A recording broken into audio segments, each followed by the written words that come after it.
So with that, I'm going to call this Tuesday, September 28th workshop meeting to order, and let's start with the pledge. I pledge allegiance to the flag of the United States of America and to the republic for which it stands, one nation, under God, indivisible, with liberty and justice for all. Okay, thank you. Roll call. Christine, you could do that. Sure. President Dr. Nancy Carpenter, Present? Vice President Dave Matlin, Present. Janet Loalbo, Present. Sylvia Provenza, Present. Trish Redzek Showalter, present, Raymond Suchovich, Here. Joseph Warren, Present. David Recupero, Present. and Christine DeRunk, I'm present. Okay, thank you. We do have a couple of registered comments from the public, and first on the list is Mr. Jeff Pepper. Thank you, Nancy. Hi, everybody. Yeah, could you make sure that the mic is turned on? Somewhere there. How's that? Yep. Good, thank you. John, can I ask you a quick question? Okay, I'm back. Hopefully this will be my last registered comment on the planning of the Welcome Sign project. As you recall, I was here a month or two ago presenting about the sign, and there were a few concerns and objections. So I just wanted to address those today. There were 3 unresolved issues from the last meeting, as far as I can recall. One was PennDOT had not given us approval to do some things that were outside their regulations. Second, there was a lot of questions about what tagline would be on the sign. And third, there was a uncertainty about sponsor logos. So I believe all 3 have been resolved. So I'm just going to briefly go through those 3 and then take any questions you might have. Okay, so first thing, the project has been approved by PennDOT. Trish and I put together a letter, sent it off to Todd Kravitz at PennDOT, describing exactly what we're planning on doing and what the variances were that we requested. And we got a letter back within a week or 2 giving us approval. So as far as the location and the size and the specifications, PennDOT has given us approval on that. So that one is cleared out of the way. And by the way, one of the things that Todd said to me on the phone is that non-conforming signs, which includes 2 current signs, are all going to be removed in the next few years. That they're going to be cracking down on that. So this will give us sort of a way to avoid that. Okay, second thing, there was a discussion about the tagline. There was the old tagline, which I kind of like, the spot that's more than a dot. There's the line, proud of our heritage, which has been used recently. And then there's the established 1871. So we did a survey and got back 72 responses. And overwhelmingly, the largest support was for the established 1871 tagline, with 51.4% of the respondents. Second was the old one, the spot that's more than a dot, that got 26%. The proud of our heritage got 12%. And then there were some miscellaneous comments. So it looks like the established 1871 is the clear winner. Honestly, it's not my favorite, but that's what the survey results gave us. So that's what we're going to go with. Also, there's a couple of other results at the bottom here. Almost 80% of people were in favor of replacing the old signs with the new sign. And of the different options that we offered a few months ago, well over half said they loved it. About a quarter said they liked it. And only about 15% did not like it. So good support for the design. The third thing, probably the most contentious, had to do with the logos. There was a lot of discussion last time, a lot of concerns about logos. I shared some of those concerns. So we discussed it quite a bit, looking at everything from getting rid of all the logos kind of opening up to lots of logos and various things in between. Aesthetically, the fewer the better. I think we all agree on that. And there also is this question about, where do you draw the line if you kind of open it up to lots of sponsors, lots of logos. So what we decided to do is just keep it really, really simple and just have two major sponsors on the sign. One is Rotary, which has verbally committed $4,500, as well as handling a lot of the financial and other details. So they certainly deserve a logo. And then Chamber of Commerce has verbally committed $2,000. And I think it's important that they be on the sign.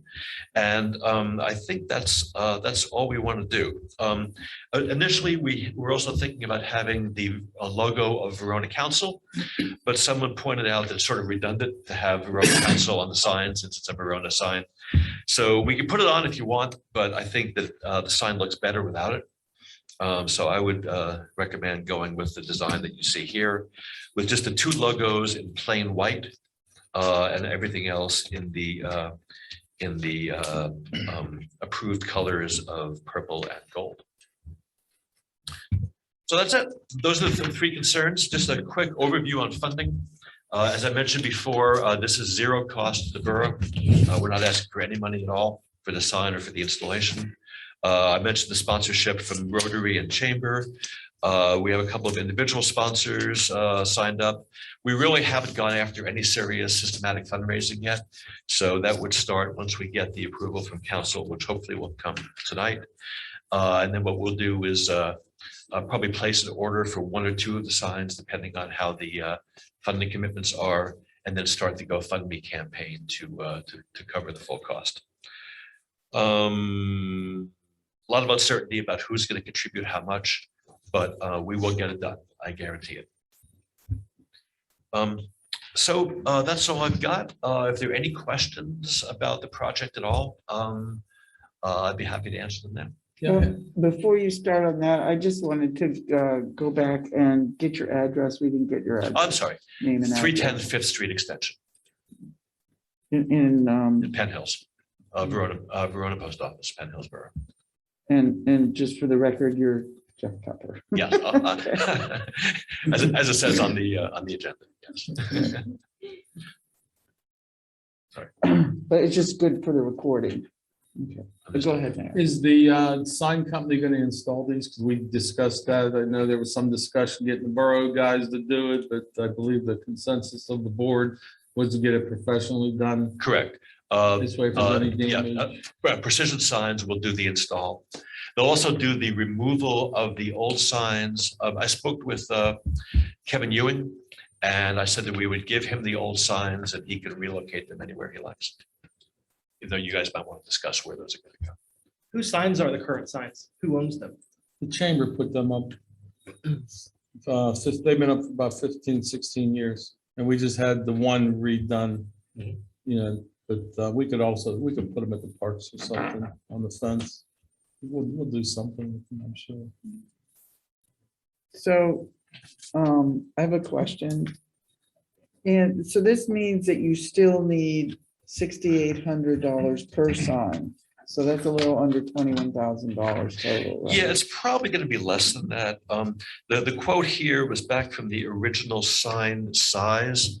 It turned out that in order to stay within PennDOT regulations, we had to shrink it by about 20–25%. Mm, So that number will probably go down to closer to 6,000. So I guess by the time we all the dust settles for the three signs, I'm guessing 18,000 is probably the total. So this 6,800 doesn't include the current contributions that No. you have here? No, yeah, This that's is confusing. total. I'm sorry. So where it says 6,800, let's say 6,000. I think that's probably a better number. 6,000. So the total project would be 6 plus 6 plus 6, which would be 18. We have commitments. If you look at Rotary, Chamber, and the two individual sponsors, 6.5, 7. We have commitments for 8,000, which is enough for 1+ Mhm, signs. mhm. So what we'll probably do, I have to talk with the sign company. If we're allowed to order one at a time, that obviously would be the best way to do it. Or we might just, if they prefer that we order two at a time, then we'll wait until we get the funding And then we'll order the first two, which will be for the two on Allegheny River. And then we'll just, as the funding proceeds, we'll get the third one funded on Wildwood Road. And we have a location for that one on Wildwood? Not yet. Determined, no? Matt, I brought this to the board up there on Second and Wildwood. And Matt was looking into the property there, right by the pickle. By acclamation. Yeah, Okay, so he's still looking into that. yeah, I'll have to get in touch with him for the next meeting. Okay. It doesn't sound like there's a big rush. I No. mean, just because, you know, Yeah, get the first two in and then we'll work on the third and that might be in the spring. that's my thought, yes. Okay. All right, well. Anybody else have any questions or concerns they'd like to ask or bring up? Slides were very nice, Steph. Thank you for the presentation. Yes, Oh, great, thank thank you. Yeah. So hopefully my next presentation will be a wrap up where when all three are installed. And I'll give you a postmortem at that point. Mhm. Thank you very much for your time. Thanks, Thank Jeff. you. Thank you. Thanks, Jim. So, let's hear from Haley Dawson, and then we'll come back to that during my report and talk, you know, make a motion.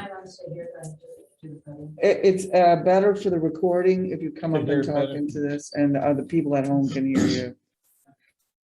Please state your name and your address. All right, I'm Haley Dawson, 644 Third. I am here because I'm the current PTO president at Verner. And I emailed Nancy just to say, you know, with the closing of St. Joe's, Verner is now the only school in the district. And it just makes sense for Verner to be really invested in the borough and the borough to be really invested in Verner.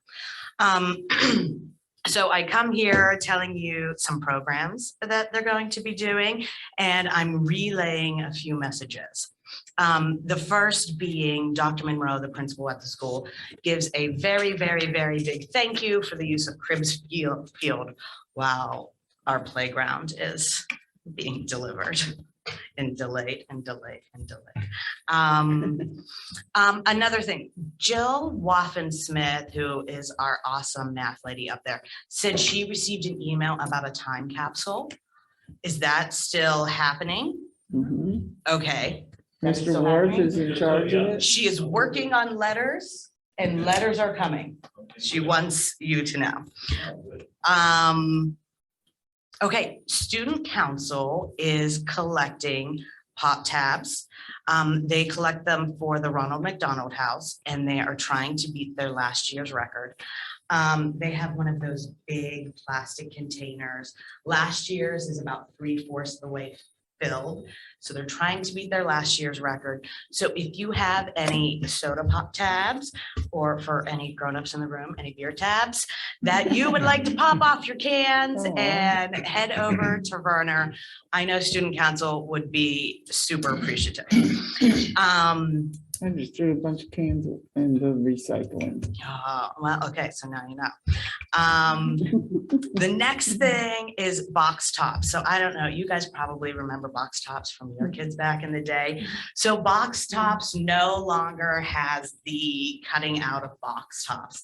It's all digital now, which is a really big bummer for us because our organization made a decent chunk of change off of that. So in this new digital world, instead of turning in your box tops to the school like everyone in Verona did, we're asking citizens to download the box top app and put in Verner Elementary School, scan every receipt you get, every grocery receipt you get. They are still working out the kinks. So sometimes you get absurd money back off of things you shouldn't, like Aldi cookies. Sometimes you can get like 40 cents off of them. They're like 82 cents to begin with. So every receipt you have, scan please, as long as it's under Verner Elementary. And that goes straight to our PTO, which goes straight into our students. So that would be very appreciative. This is pretty cool. So I don't know if any of you guys know, but it's actually the 50th anniversary of Riverview School District. So everyone's getting involved with things. There's a big homecoming this weekend. There's homecoming games for soccer on Thursday. They're incorporating the little kids who play Twinborough, football game on Saturday. And what's really cool is on the 50th day of school, all of the kids in all three of the buildings are going to dress like it was 50 years ago. So everyone will be in 1972 fashion, which I think is pretty cool. You mean that fashion's out? They still have them. I was gonna say, it's everything, you know, it all comes back. So that's lots of fun. Another thing that I just wanted to put on your radar, because like I said, it just makes sense for both of us to be invested in each other. And I think that could be like a really nice symbiotic relationship. So one of our teachers at the high school, Mr. Michael McConnell, he received a grant. He's our life skills teacher up there. He's wonderful. I love him. But he got a grant to have a hydroponic grow pod. It is really in its infancy stages. And also in conjunction with that, the person in charge of the food service over there, Stacy Waffen-Smith, not related to Jill Waffen-Smith, weirdly. She also got a grant about kind of like farm to table for the district. Everything is really in its infancy stages, but I just thought it would be nice to put on your radar, especially with Garden Club. I just got an email about a new group called Sea Green. So I just, if there was a way that you guys would, or Sea Green or any of the groups, you know, would want to get some of our kids involved, it would be nice. So like I said, I just wanted to put it on your radar. Let me see, I just want to make sure. Oh, okay, so something else I want to put on your radar, but it's not quite yet. Something that's really cool that happened at Verner. 4 high school students won a grant to create a maker space at Verner Elementary. Which is so cool because they were the only group that wrote their own grant and got it. They were the only teenagers. So really neat. Now it's kind of like we have to stock that room. So eventually, right now the room is too small to use. It was supposed to be in a computer lab and now it's in a bigger closet. So right now it can't be used because of COVID, because kids have to be so far apart, but eventually that room will need to be stocked. So I'll come back when I need a plea for paper towel rolls, milk jugs, just little things that kids can tinker with. Think pulleys, levers, wedges, simple science stuff. Another really cool thing is they have a green screen there now. So they're going to start doing videos and Lego stop motion production. So I will come back when I need everyone to give me their paper towels. Okay, so that leads me into the next thing, which is really neat. Excuse me. Okay, so at Verner, there have always been morning announcements, just like there has been at every school, there are morning announcements. But one of the really cool things that came out of this pandemic and was a really big silver lining for our kiddos was morning announcements got a really big upgrade during COVID. So our guidance counselor, Mrs. Jennifer Kettler, who I absolutely adore. Like, I want to bottle her warmth and kindness. She's awesome. She started to pre-record morning announcements, and she would, it was so fun as a parent to watch it evolve throughout the year. So it first just started out as her saying, you know, reading off the menu, reading off birthdays, and reading off our cards. And for anyone who doesn't know, our cards is to show just to highlight kids for positive behavior. You know, you don't have to be the fastest kid, you don't have to be the smartest kid, but if you're the kindest kid or the most responsible kid, they're all told to be ready, respectful, and responsible. So if you're caught being any of those things, you get an R card. So she started with these morning announcements, and then puppets became integrated into it. Commercials became integrated into it. Kids started doing stuff. It was so neat to watch. And it really evolved from morning announcements into this like junior AV club. And if you did AV club in high school, apparently you still have an affinity for it. So we really want to start the kids young with that, because my husband is very excited about this project, okay? So this year rolls around and everyone's like, Mrs. Kettler, where are the morning announcements? Because they really were so awesome. I'm serious. It would somehow make its way into our dinner conversation every night. I know all the puppets' names. I know all their personalities. It was just a really cool thing. So everyone was asking Mrs. Kettler where they went. And just like with everything, there was a huge increase in the need for mental health services post-pandemic, for lack of a better phrase. So her schedule is jam-packed. She can't fit it in during the day. So I approached her, she was going to approach me, and I said, like, what if PTO sponsored an after-school program and we kind of turned it into this junior AV club? I don't know, still really in its baby stages. But she was so on board with it. Everyone got really excited, except for my treasurer.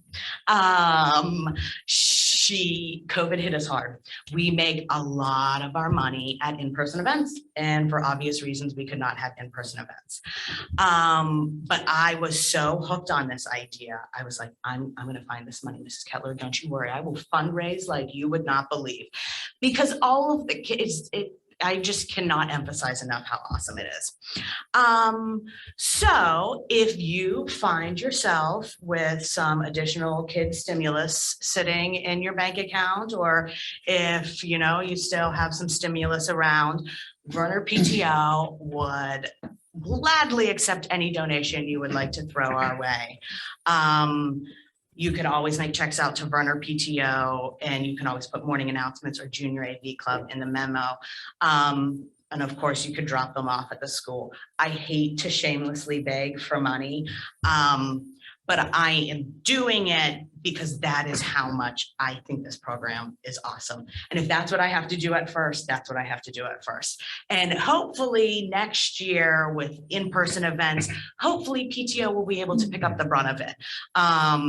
Now that we're getting back to a bit of normalcy. But I just kind of wanted to put that on everyone's radar, because it is such an awesome thing, and it's such a positive thing for our students. And, we could all use that in a time like this. So that's all I have. Thank you. Haley, Yeah. it sounds like, they're really doing a very good job since the last time I've been there. And please, I know I haven't been there because of the COVID, but let me know. And, with the meetings. Well, we just got word that we're not allowed to have them in the building anymore, so they'll all be virtual. Oh, really? So I will email you a link. Yeah, my email's on the back there. Oh, just let me know which one you want to come to, because it's a different link for each meeting. Yeah, So, my email's on the back of that. all right, perfect. And also, you mentioned, is it homecoming this weekend? Yes. Do you know if they're having a parade? Because usually they come for the run at Oakmont. I don't Okay. know if they're having a I thought maybe parade. you- They changed it again last year, I remember, Dave. Is that the certain police department didn't want it to go through their town. And from what I was told, so what we did, we went from 10th Street down. That's all, the homecoming parade went from 10th Street down. Yeah, I'm trying to convince my mom to convince Millie Tempuro to come in for it. She would have been the first homecoming That's queen right, from you're right. Riverview. Yeah, So I was like, You're oh, right. Millie, get up here. But yeah. so far, no word. All right, thank you very much. Thank you. Thank you. Thanks, Haley. Sounds like a lot of good stuff going on They're there. awesome. I just. And I appreciate, Not say enough good things about it. I appreciate your enthusiasm. Thank you. She got a donation. you so much. Thank you. So,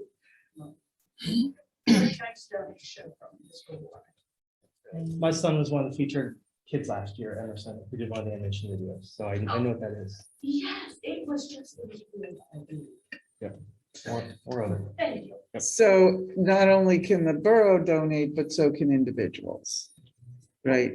We'll take it anyways. We can get it back. And can you share your email with us in case someone wants to get in touch with you? For the PTO email, it's rsdbpto@gmail. So Riverview School District, rsdbpto@gmail. Okay. And that goes to you? Yes, that goes to me. Okay, very good. Thank you. Thank you. And my apologies if I skate out early, but my husband is greatly outnumbered. No problem at all. Well, you can always join us if you want to on the Zoom link. Well, I'm considering waiting till. Oh, there you go. It's a busy meeting, tell them, right? This is all being recorded. Okay, thank you so much. At this point, are there any emergency additional agenda items from anyone? I have one agenda item, and it's only an emergency if we have a real emergency related to the generator. Okay. All right, we'll have that when you come up. Yep, thanks. At this point, council will hear comments on agenda-related items only. Please approach the podium or raise your virtual hand and clearly state your name and address. Please limit your comments to 3 minutes. Do we have anybody? I don't see any. Okay, there being no comments from the public, I'm going to start with my report then. First, I just want to let everybody know that we had 2 exec sessions. One was yesterday, and it was to deal with some collective bargaining issues. And they were, as well as personnel, and those issues were, for the most part, resolved. And so that's what Monday's exec session was about. Today, before the meeting, we had an exec session with our consultant, Susan Hockenberry. And we were going over more objectives with the new borough secretary and some talk about council's ways to support her and work together. So those 2 exec sessions took place, and moving on, I want to remind everybody about the planning commission vacancy. That we're taking letters of interest until November 1st, I believe. I wanted, this is the rest of my stuff is purely informational, a couple things that didn't make it to the agenda. I just want to thank everybody for the community garden and all of the work that went into that. I drive by it every day. It's very cool. And I too am waiting, looking forward to spring to see what pops up. Got some correspondence this month. One was a thank you from the family of Constance DeLuca. She was Tony DeLuca's wife, who passed on August 4th. And this is just a thank you card with a poem on it, if anybody wants to look at that. And got a letter from Anita Berardi, thanking the, well, I'll just read it. Verona Borough Council. Thank you for printing my poem, Verona 150 Years, in the commemorative edition of the Verona newsletter. I don't even mind that you spelled my name incorrectly. Anita Berardi. It's with an E and not an A. But yeah, so that's some correspondence that we got. And I wanted to remind everybody that before our next meeting here on October 12th, there's a liquor license hearing to transfer liquor license into town from somewhere Robinson Township or Township. something. Moon Township?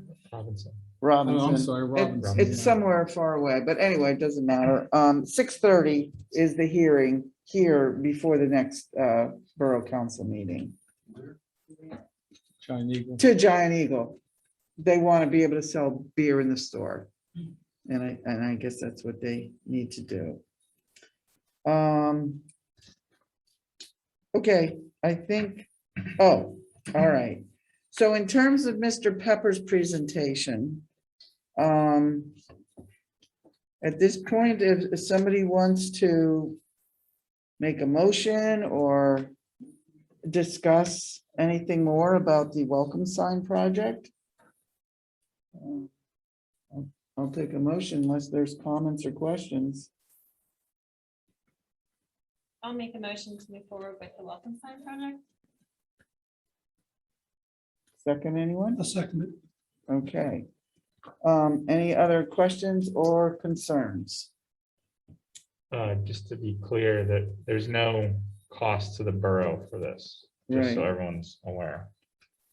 right. No cost to the borough, no use of borough employees to install it. So I agree with that. So first by Trish Redzak Showalter, second by Ray Suchovich. All those in favor, please, sorry. One other note to share. I did talk to our foreman about the installation. I shared with him about the discussion for the option for the sign builder to install that would extend the warranty, would they have the work on them so they could focus on more borough work. Mhm. There was no objection to AJ, but I'd like to have that confirmed with him since meeting this past week, just to confirm that they would want to pass on the installation. So this motion would then be contingent on a discussion with the DPW foreman, Just to confirm, yes. okay? Yes, I also have something, now that I'm thinking of it, the third sign that's gonna go on Wildwood and Second, if we decide to do that there, it is gonna need some digging out. So it may be a cost to the borough. Because it's a slope, it's a hill. what does that mean, digging out? Well, we're gonna have to do some grading to conform to the sign.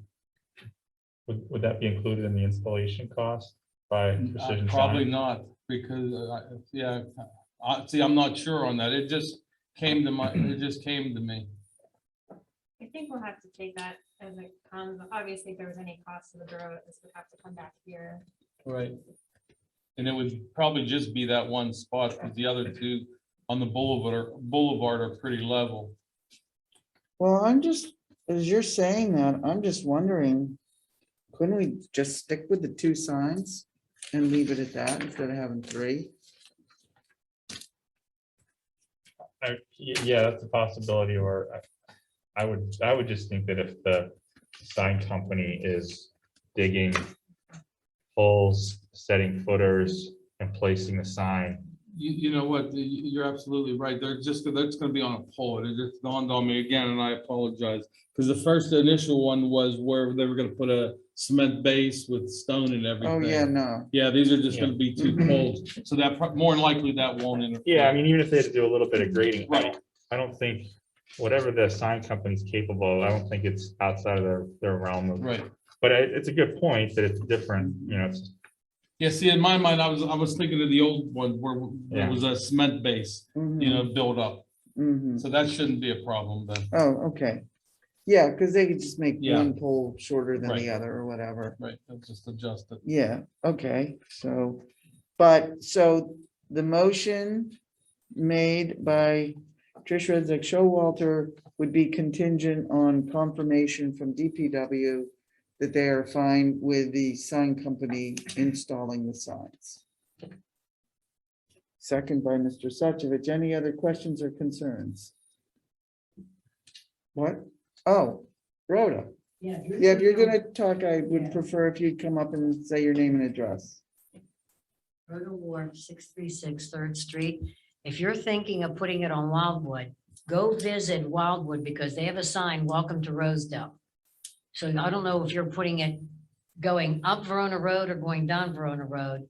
You're gonna need to strategically locate it because they already have a sign, like I said, welcome to Rosedale. Mm-hmm. And that's across from McDermott's garage. That's something to Across from investigate. McDermott's, Yeah, okay. this would be when you make the right hand turn on this, on the Wildwood. Oh, from okay. Cypress Oh, you mean Street. further down? Yeah, Okay, yeah. okay. I That's a just so good it didn't point, though. clash. Okay, Yeah, I that's a just good noticed it point. myself. Okay. Yeah. All right, Thank you. thank you.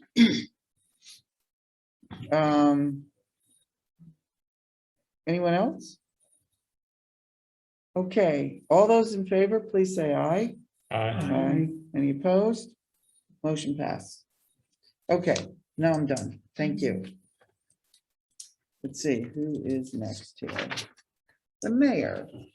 Okay, I got a call from Mr. Vicky Bell last week. She was the former past council president.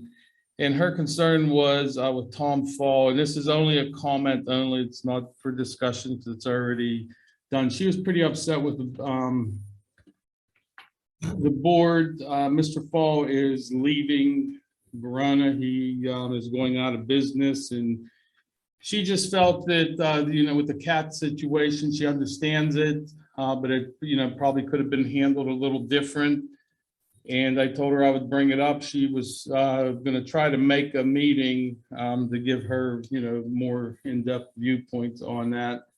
I told her I would, you know, she had asked me just to bring it up, and I told her I would. But she feels that this board, along with BIU, basically forced him to go out of business. So I'm just bringing it up.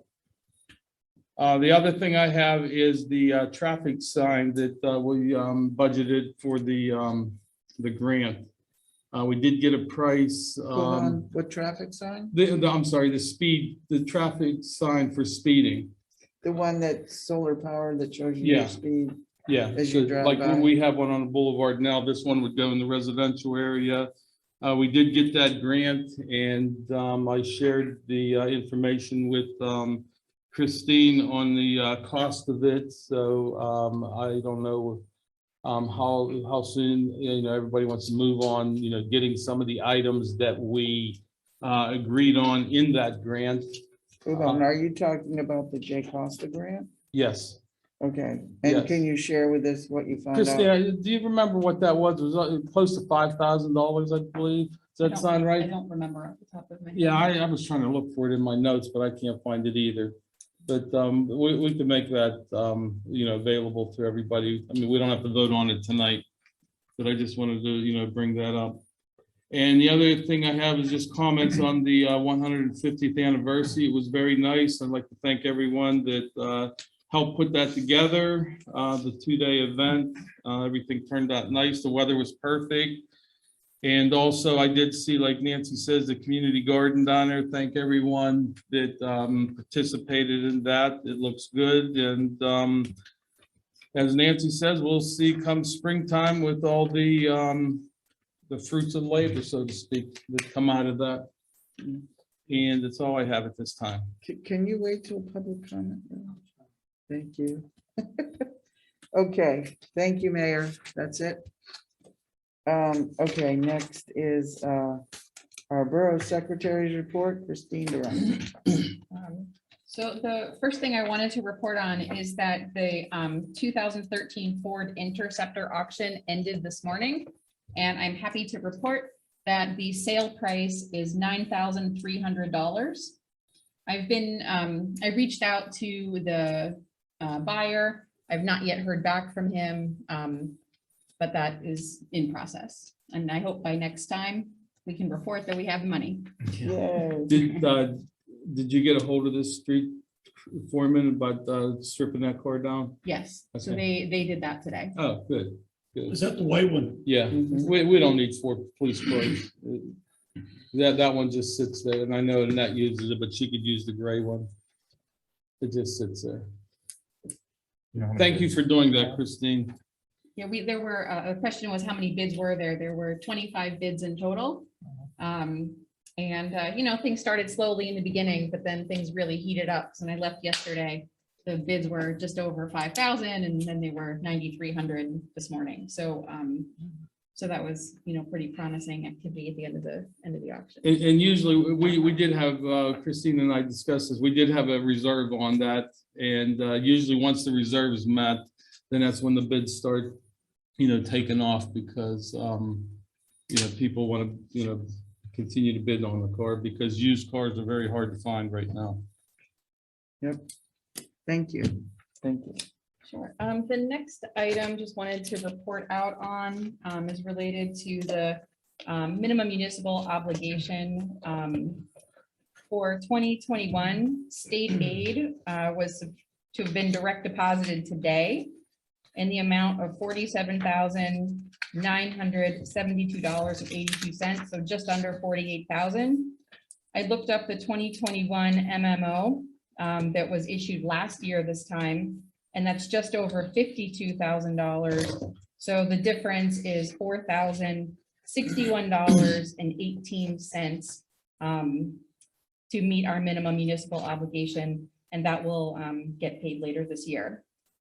I also wanted to report that we got the 2022 MMO, and this is something that will get budgeted into the 2022 budget, and we'll receive state aid for around this time next year. We don't know what that state aid will be, but the 2022 budget is just over $51,000 at $51,053.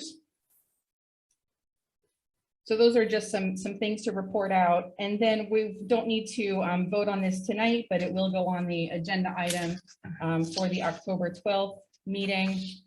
Because the borough does not require members of the police force to contribute 5% of their earnings into the pension, the borough must pass on an annual basis a resolution per Act 600 requirements. And as I said, this will be approved at the October 12th meeting. But if you would like to review that sample resolution that was provided to us from Mockenhop, you can just look in your packet, and it's in there. It has quite a long title: a resolution of the Borough of Verona relative to the establishment and maintenance of employees' pension, annuity, insurance, and benefits fund or funds to amend certain provisions of the pension plan or program applicable to the police members of said borough. So it's quite long, and it's on the back of the MMO documentation showing that the 2022 MMO is just over 51,000. So if you can please just review that and give it a. If you want to have discussion, we can. It's just something we're required to do since we don't do the 5% required contribution. Any questions on that? I had a comment. Yes. So that, just to be clear, that's for the police pension. And I have in my agenda item a note about the non-uniform pension, which is a separate pension plan. There is a similar process, similar but different process for each pension plan each year to report on the municipal obligations. And it comes around this time of year because Act 205 requires the borough, the chief administrative officer, to report back to council what the MMO is, so that we all are aware going into budget season what we need to budget for that. And then like Christine mentioned, there is state aid that helps support most, if not close to all of it. Great, thank you. So I have a question. So basically, the reason we have to do this is because if this isn't done, then by definition, the people under this PSAB would be required to put in 5%.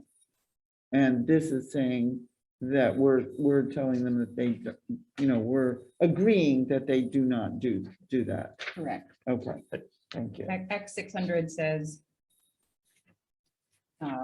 employees contribute 5%, and the borough has the right to reduce that 5% contribution. But if the borough chooses to reduce the mandatory 5% contribution, then we need the resolution saying that that is the decision. Okay, great, thank you. Anything else on that before we move on to the UniFirst contract? Okay, so this item is going to require some discussion. And in your packets, you have a couple of UniFirst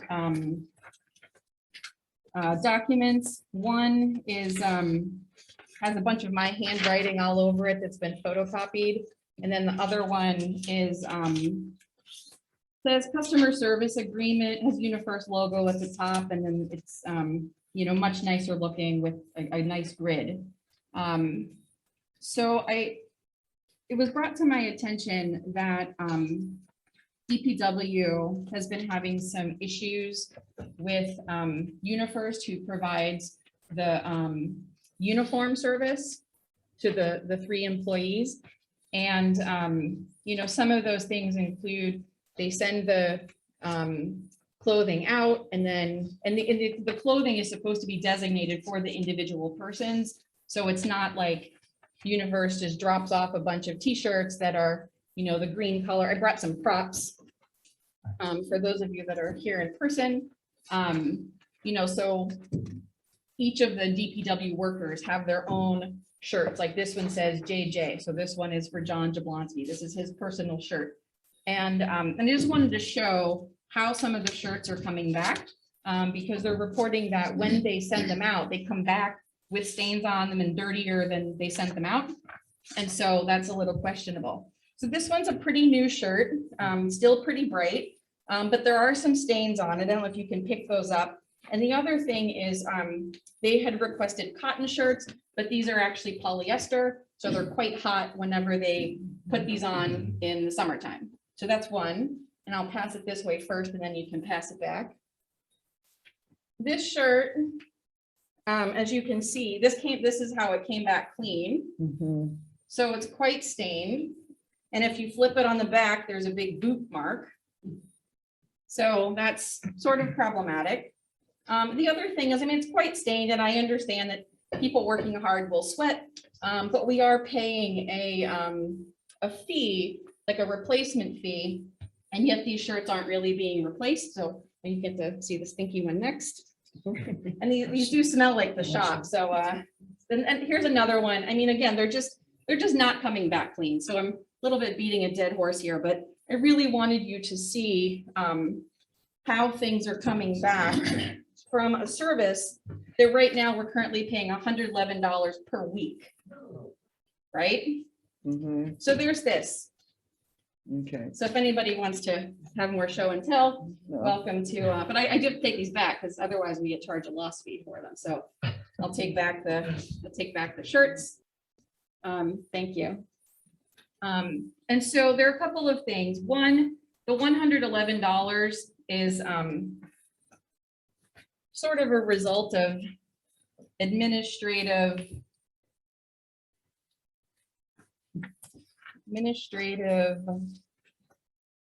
inattention.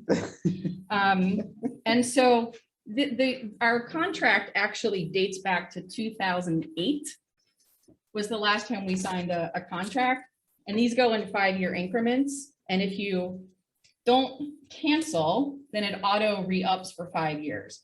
So we've just been on this trajectory of auto renewing for multiple times now.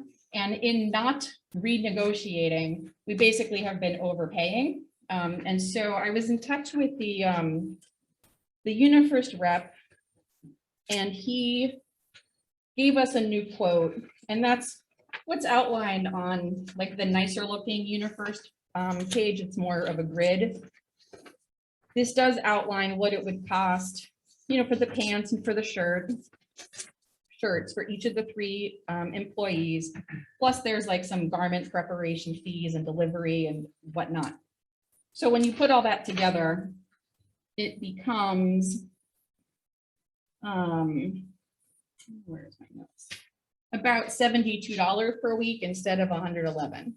But having said that, it's still a lot of money to get shirts back in this condition that are dirty and stained and worse than when we sent them out.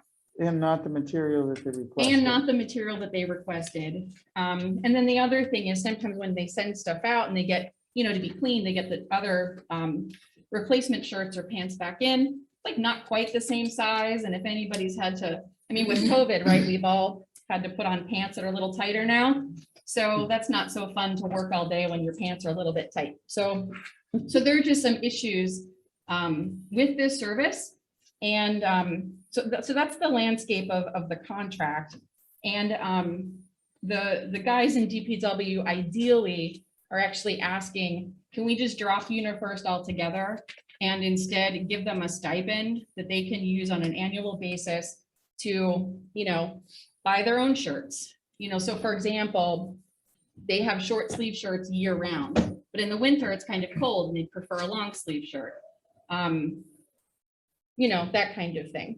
So if we look at just what it costs to provide the clothing, we're looking at about just under $700 per person without all the fees.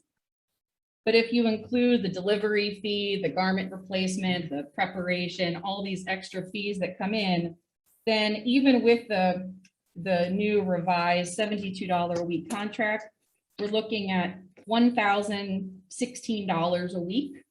I'm sorry, a year per person. So $1,016 per year per employee. So, the idea is if you all like this idea and would want to discuss this idea, is would it be better for the borough and for the employees, just give them a stipend, save some money, and then they just buy their own clothes that fit? To get out of the contract, we personally have Cintas, and they do roll it over every 5 years. You don't think of looking at your contract, and next thing you know, and they won't let you out. We've tried. We've had the same problem, and they just seem to well, you signed the contract. So it may be very difficult to get out. I don't know when the contract is up. So I'm glad you brought that up, We're because lucky. there's another piece to this is, so the contract, if you look at the original, which I didn't provide, so just more and more paper, the original contract puts clothing as well as the mats, like doormats and things that Right. are in the buildings on one contract. But then at some point in time that nobody knows, because documentation cannot be found from on our side or UniFirst side, the contract got split into two, because now there are two bills. There's one bill that has the clothing for DPW, as well as one mat that I think is probably the one on their side, and then a separate bill for the mats that are over here. But nobody really knows when that happened. And so the person at UniFirst is new to UniFirst. He kind of wants to hit reset. I'm new to the borough. I kind of want to hit reset. And so it seems like this could be an opportunity for us to, make some changes if we want to. If they don't like that we want to maybe do something else and are holding fast to, that 5-year re-upping, then it's 2023. But, if we'd like to make a change, I think it'd be great to try to make that change now, save the borough a little money and meet the needs of, of employees a little bit better, and, let them have a little bit more pride to wear a clean shirt and not feel obligated to, So, wear that. so what you're saying is our contract wouldn't end until the end of 22. It would- If we just went along with the timing of how everything's been going. If they held us to the contract, the original contract, Mhm. it ends like January 20 something of 2023. Oh, so we're just 2023. Okay, Yeah, so so we, we have another full we'd year have of to go- change. so there's also like a 90-day thing in there. If we tell them, today's the 28th of September, and we want out of the contract, October, November, December, 90 days, could we do that now because this guy is willing to do that with us? So I didn't say to him that we were potentially ending the contract. Yeah, That didn't seem like a good. not good a timing. good, yeah, and I just don't know. I'm not making the decision about what we're doing with this, so I just don't know. But if we wanted to, so I don't know the terms for getting out of a contract. They might make us do another 90 days. I just don't know. The 90 days is, let's say this contract's up at the end of this year. Mhm. You have to write it, you have to put it in writing 3 months. Well, that's my point. So October, November, December, you have to put it in. Today, Today, tomorrow. yeah. Yeah, So they can cancel it the first of the Right. year. You can't do the 90 days, at least with Cintas, and I'm sure they're all the same. You have to wait till the contract is up to do the 90 days. So other I words, don't understand what you're saying. The We have contract's 90 due days in- right now, starting October 1st. no, We'd be done at the end of the year. but our contract's done in 2023. Forget when the contract's done. I'm just saying, let's pretend it was over Right, January you would have to 1st, do it now. right If now. the contract was done Yeah, at the end of this year. yeah. But you can't go and say, well, we're giving you a 90-day notice now for a contract that's 2023. Does that make sense? Yes, Yeah. but I was hoping that since he was, We ran through the same problem. We're stuck for another 4 years now. And, we're kind of, and we've had complaints on our uniforms also. The clothes are ripped, they don't fix them, we tag them, they come back ripped again. It's very hard to get out of there, out and of you the use contract. Cintas, Cintas, yeah. Cintas. I We have know at that our too. work, the mechanics complain about the same thing. As far as the green shirts, we washed our own shirts and they don't come clean. Once they get that stain in them Right. from the asphalt or from dirt or from sweat, they just don't come clean. We have That's the just same part of problem. it. And the other thing that I just want to mention, if we want to start talking about giving the street crew money instead of paying for their uniforms, do we then look at to a dress code or something?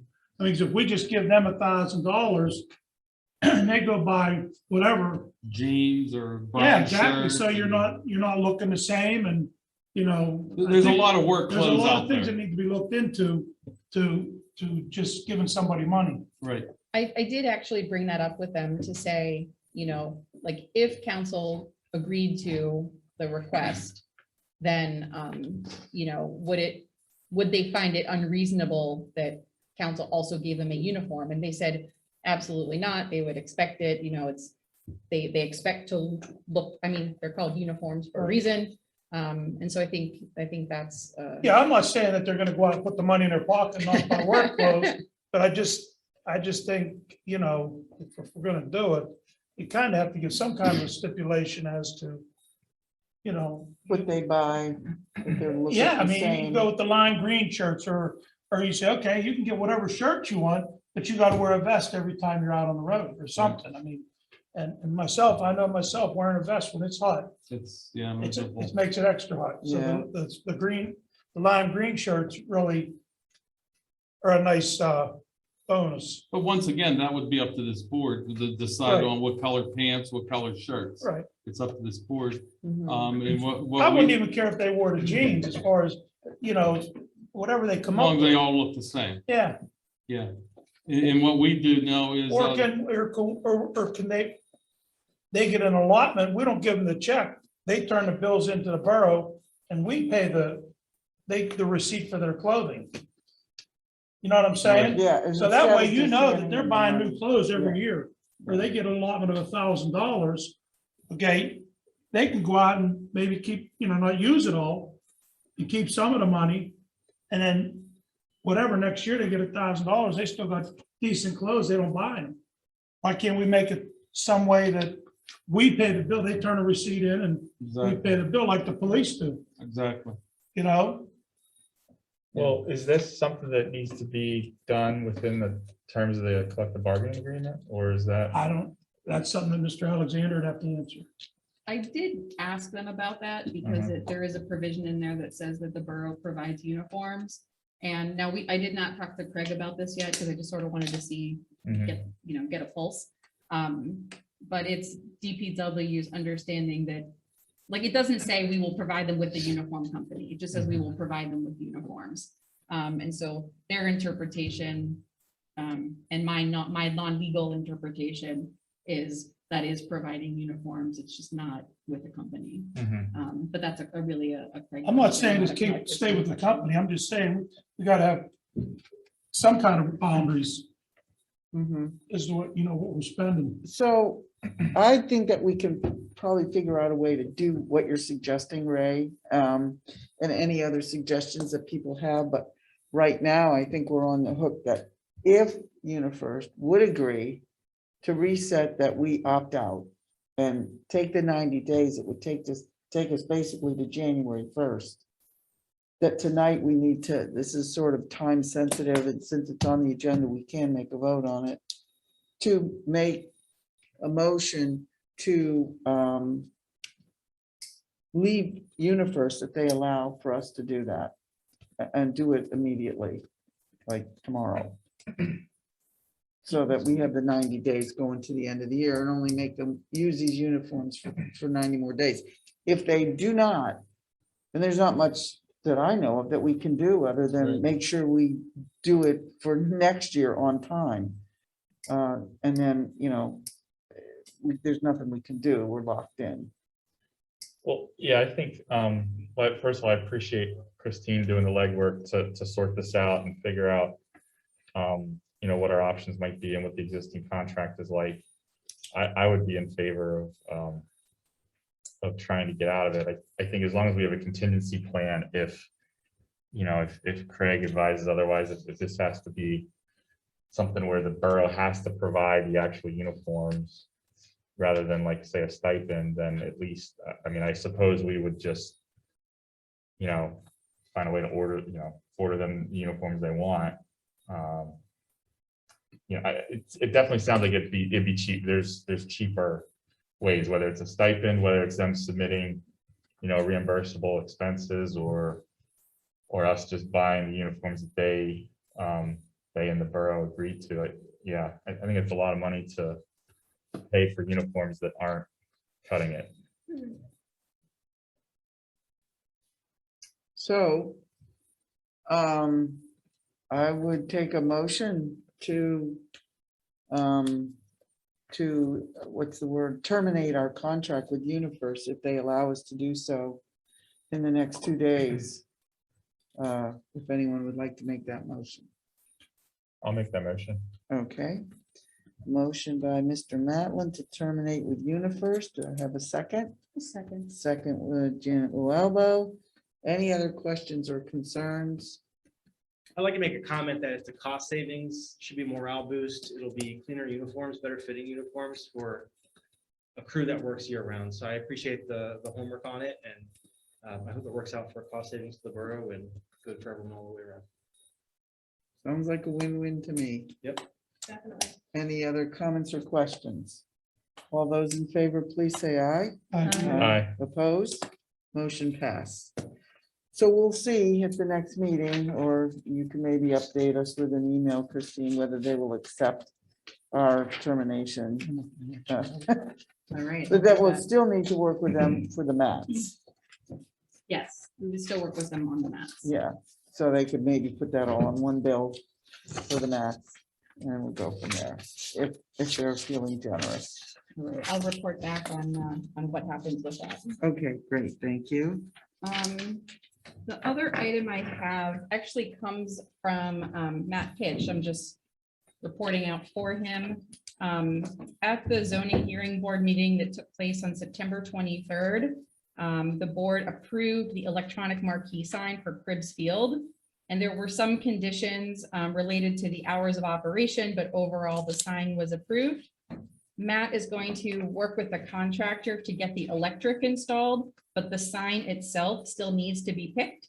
And the two options have been narrowed down, and there's a photograph in your packet of the two options. It's printed two-sided, so sorry, you'll have to flip back and forth. So one sign has aluminum legs that are supporting the sign, and the other has a block foundation that matches the pavilion. And Matt just asked that council discuss and possibly pick which design you'd like to move forward with so that he can sort of get that in the works. So this is all gonna be included with the grant, right? It doesn't cost us anything. That's my understanding. He did not provide any additional information on that. And it looks like they're both the same price too, right? If I'm looking at it right Yeah. now, no, yeah. Yeah, Yeah, they do Yeah. appear to be the same. I think we had talked one time, didn't we talk about the coast and match sign, the mhm, scoreboard signs and, yeah. Yeah, we I did, mean, and the block looks good, but it's so far away from the pavilion anyway. right. Can we ask our Public Works if they would have a preference for mowing, for the turn of the mowers or the weed eating? Because it will be maintaining this, correct? Sure. Oh, I yeah. will. I can follow up with DJ and ask if there's a preference on. If we can at least get their insider feedback, I value that. I have a question about the lumens on this. So I think some of the communities I've been to where they run these for specific hours or not. I think the brightness is something I've seen is just somebody driving past that I would just question. What is the latest hour this does run? That's part of the conditions as I understand it. And I think they said something about 9 I PM. think it would be up to the borough to Yeah. adjust the sign. I know what you're talking Okay, about. so the sign looks wonderful. I like the two options. I'm sure we'll choose one of the two, but the operation is where I have questions, just for discussion now. The first one is how bright it is and how late at night it's on. And the second one is the way that we have messaging provided to it. So at the request of all the people in the community that do all the things that go on throughout the borough, I'm just wondering what the process is to have something on the board. Hmm, It was discussed at the zoning hearing board meeting, and it would just be borough activities would be on there. There would not be any outside solicitation or anything like that. Mhm. So, the garden club's having their meeting, the history center, it's open on certain, it would flash every so often. And, but no outside like advertising or anything like that. It would just be strictly borough activities. Purely informational. Right. Also, the dimming, the lights, the board itself can be dimmed, for certain hours of the day and night. It can be turned off. If there's any kind of destruction to the sign, it's what how Matt described it, there was like little sections that could be taken out Mhm. and replaced. It's not like the whole board would be damaged. Hopefully nothing like that would happen. Good. That answered any of the questions. The only other question I had is the time it turns on in the morning, because I know my kids catch bus around 7 o'clock in the morning. It gets dark sometimes. I think it'll be a benefit to have it on that early. So if it's something that we could turn on earlier in the day to What- help illuminate that corner. Yeah, that was discussed too. They said, probably 6 AM would be a good time because it's not too, people are starting to go to work and like you said, school and things like that. And then the latest, would be like 10 o'clock at night, depending on. I believe it was dimmed to 10% after sunset Yes. until the shut off time as a condition. Thank hmm. you. Those are my only questions. So that your one question, Joey, made me think of, and this is something that still needs to be attended to, is the actual process, let's say, that we would define for the garden club or the historical society or VCG or whatever group it is. I would think off the top of my head that the first step of the process would be to go through Christine, who's gonna sort of monitor. And maybe we can also work in something for the billboard for our 45 minutes a day too, because I don't have no idea how that's working right now. But yeah, we need to have, it's only local, no ads, I get that, but we also need to have a process of what does each little individual group do to get on there? And how do we word it? And who does the wording? Does the group do the wording or does they just give the information and Christine writes how it's gonna be written on the sign? I think that's something that we could all think about it, but until we get the sign up, then we can, go from there. Move forward with the sign. And then we can, put a plan together and Do we have any indication how long it's gonna take to put up? He did not, Matt did not provide that information. It was really hey Christine, can you get council to pick a sign? So I don't have any additional information other than what I Oh. shared. So he needs us to pick this tonight. He said soon. But I think, at least from my perspective and, you know, just trying to improve communications generally within the borough and within the different departments. Joey, I think your point is well taken, that if one design of the sign is better than another for mowing purposes or maintenance purposes, then, you know, maybe, I mean, I can find that out tomorrow. Yeah. But My only other comment on that, I guess, after looking at this too, is I think I'd prefer the version with 2 legs versus the base, because if you look at the base, I think after a couple of years of litter pickup and some of the things that we have troubles in the corner of the borough, one less place to hide things or toss things behind would be preferred. So with the transparency of the legs being lifted up, it looks like 18 inches or so. I think that would provide ease of mowing and trimming, and also not be troublesome for litter and Kids and hiding other- behind it. Yeah, and what have you. I or adults agree. sleeping behind it or other Yeah. things behind around the Yeah. So municipality. you're talking this one, right? Correct. I like that one. Yeah.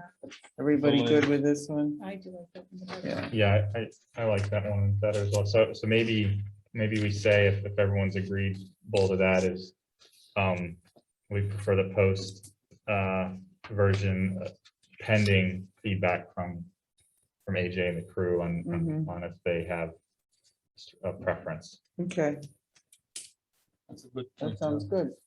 Do we need a motion on that, or There is was a that, second, were we down to vote?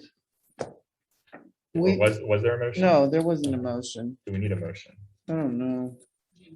I'd like to make You're a voting motion on- to go with this sign with Yeah, the you're 2 voting. legs. Pending Pending that the feedback. Okay. feedback from the street crew, correct? All right, first by Mr. Sachovic, do I hear a second? Second. Second, Janet Luelbo. Any other questions or comments, anyone? My only other question, Joey touched on the method of messaging, and I do see, and I remember Matt sharing this earlier, that the message would be transmitted from a web-based software, which I assume Christine would access here in the building, and then the sign uses a cellular modem. So it's basically like your smartphone being attached to the sign. And there's a 5-year data plan included. I would just be curious what the cost of that data plan is after the 5 years, because we'll then be paying that as a recurring fee, whether it's monthly or annually. I would hope it's not too much, but it's just, I don't have any objections to the sign, or I think it'll be great to get the messaging out about events, especially at Cribs. And it'll be easy to update, but I just, for our purposes, for budgeting and everything, I'd just like to know. So I'm sure Matt can. Hey, would that have something to do with the Wi-Fi up at the park? Could that be interjected with that somehow? I mean, that's a good question. The Wi-Fi at the park, as I understand it, is the access point is at the pavilion. Okay, So that's, I mean, this is the opposite corner, so it's, I don't know how strong it is. I mean, I would be really surprised if it goes all the way across the I field would like that. It may make sense. I mean, if they're giving us a 5-year data plan included, it may make sense to ask whether we could somehow, at the end of 5 years, transition to either, I don't know, we probably have to run something from across the field, but if we could somehow consolidate the Wi-Fi so that it's used, if it could run off the same, because we're paying a Comcast fee for the Wi-Fi at the Cribs. So, this cellular modem fee might be, hopefully not doubling that, but it could be, an additional Something to look fee, into. yeah. Okay, that's a good point too, Dave. And thanks for bringing that up. That Matt will be here in 2 weeks. Bluetooth wouldn't, to get it from there to the borough building? Within 30 feet. Well, yeah, if there's an alternate way to update it without using the data plan, then that, yeah. So that's a good question. I mean, Matt should be able to, give us more details from the vendor about what, if there's another option, if we're okay with, if we were okay with not using the cellular signal and updating it manually with a computer. I don't know, something to think about. All right, well, we'll have Matt here in 2 weeks, and also maybe some inquiries could be made to Matt prior to 2 weeks from now, and Christine can let us know. Thanks. Anything else? Well, so there was a first and a second, but I didn't hear a vote.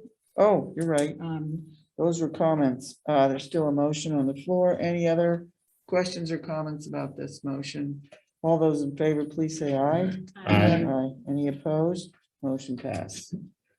Okay, and the last thing I have is the addition to the agenda. So there was a stray piece of paper. There's a printed out email that was in front of you at the start of the meeting. This quote just came in today, so I apologize for the late ad. So AJ informed me that the generator threw a code, and so it needs servicing. So there's something wrong with it. It needs servicing. And he spoke to the people at Kelly Generator about getting that fixed, and and this is to the tune of $944.93 to have what's called a major visit that gets the oil change and the filters. This is something that definitely needs done. Apparently, there has not been an oil change for at least 3 years, so this is something that really needs done. And then the minor visit is an additional $705. I don't have information about what's contained within the $705 for the minor aspects of this, but this brings to a total of $1,650, we'll say. But it turns out that if you enter into a planned maintenance agreement with them, it's cheaper to just do that. So if we were to enter into the planned maintenance, the major visit would be $820 instead of $945, and minor maintenance would be $285 instead of $705, for a total of $1,105. And the thing that's interesting about this planned maintenance agreement is that you can cancel at any time, provided you do it 30 days in advance. So you could, if one wanted to game the system, get the planned maintenance agreement, do the visit, make the repair, do what needs done, and then give your 30 days notice if you really don't want to have that service anymore, and save over $500. So how much is like the monthly fee for the maintenance plan? That I don't have. It's not part of this. I don't think the quote attachment was actually sent to me. Just when you forward, you have to send the attachment to. So I don't know if this is monthly or if this is one lump sum. But if we didn't do the planned maintenance and we just had the repair made, then it would be one lump sum anyway, because it would be just, here's a visit, it just costs $1,600. And so the planned maintenance, if it's lump sum, it's still cheaper. I have a question. Sounds like what we have at the fire, hopefully for our building generator. If somebody come in once a year, do everything, it's cheaper to have them come every year and do it. Are you already under a contract that would extend to other property we own? No, that's under our own. We don't have a contract. We just have, they come once a year. Service for that equipment only. Is it comparable in price? That's what I was gonna I'd have ask. to look, Dave. I Right. don't know that off the top of my head.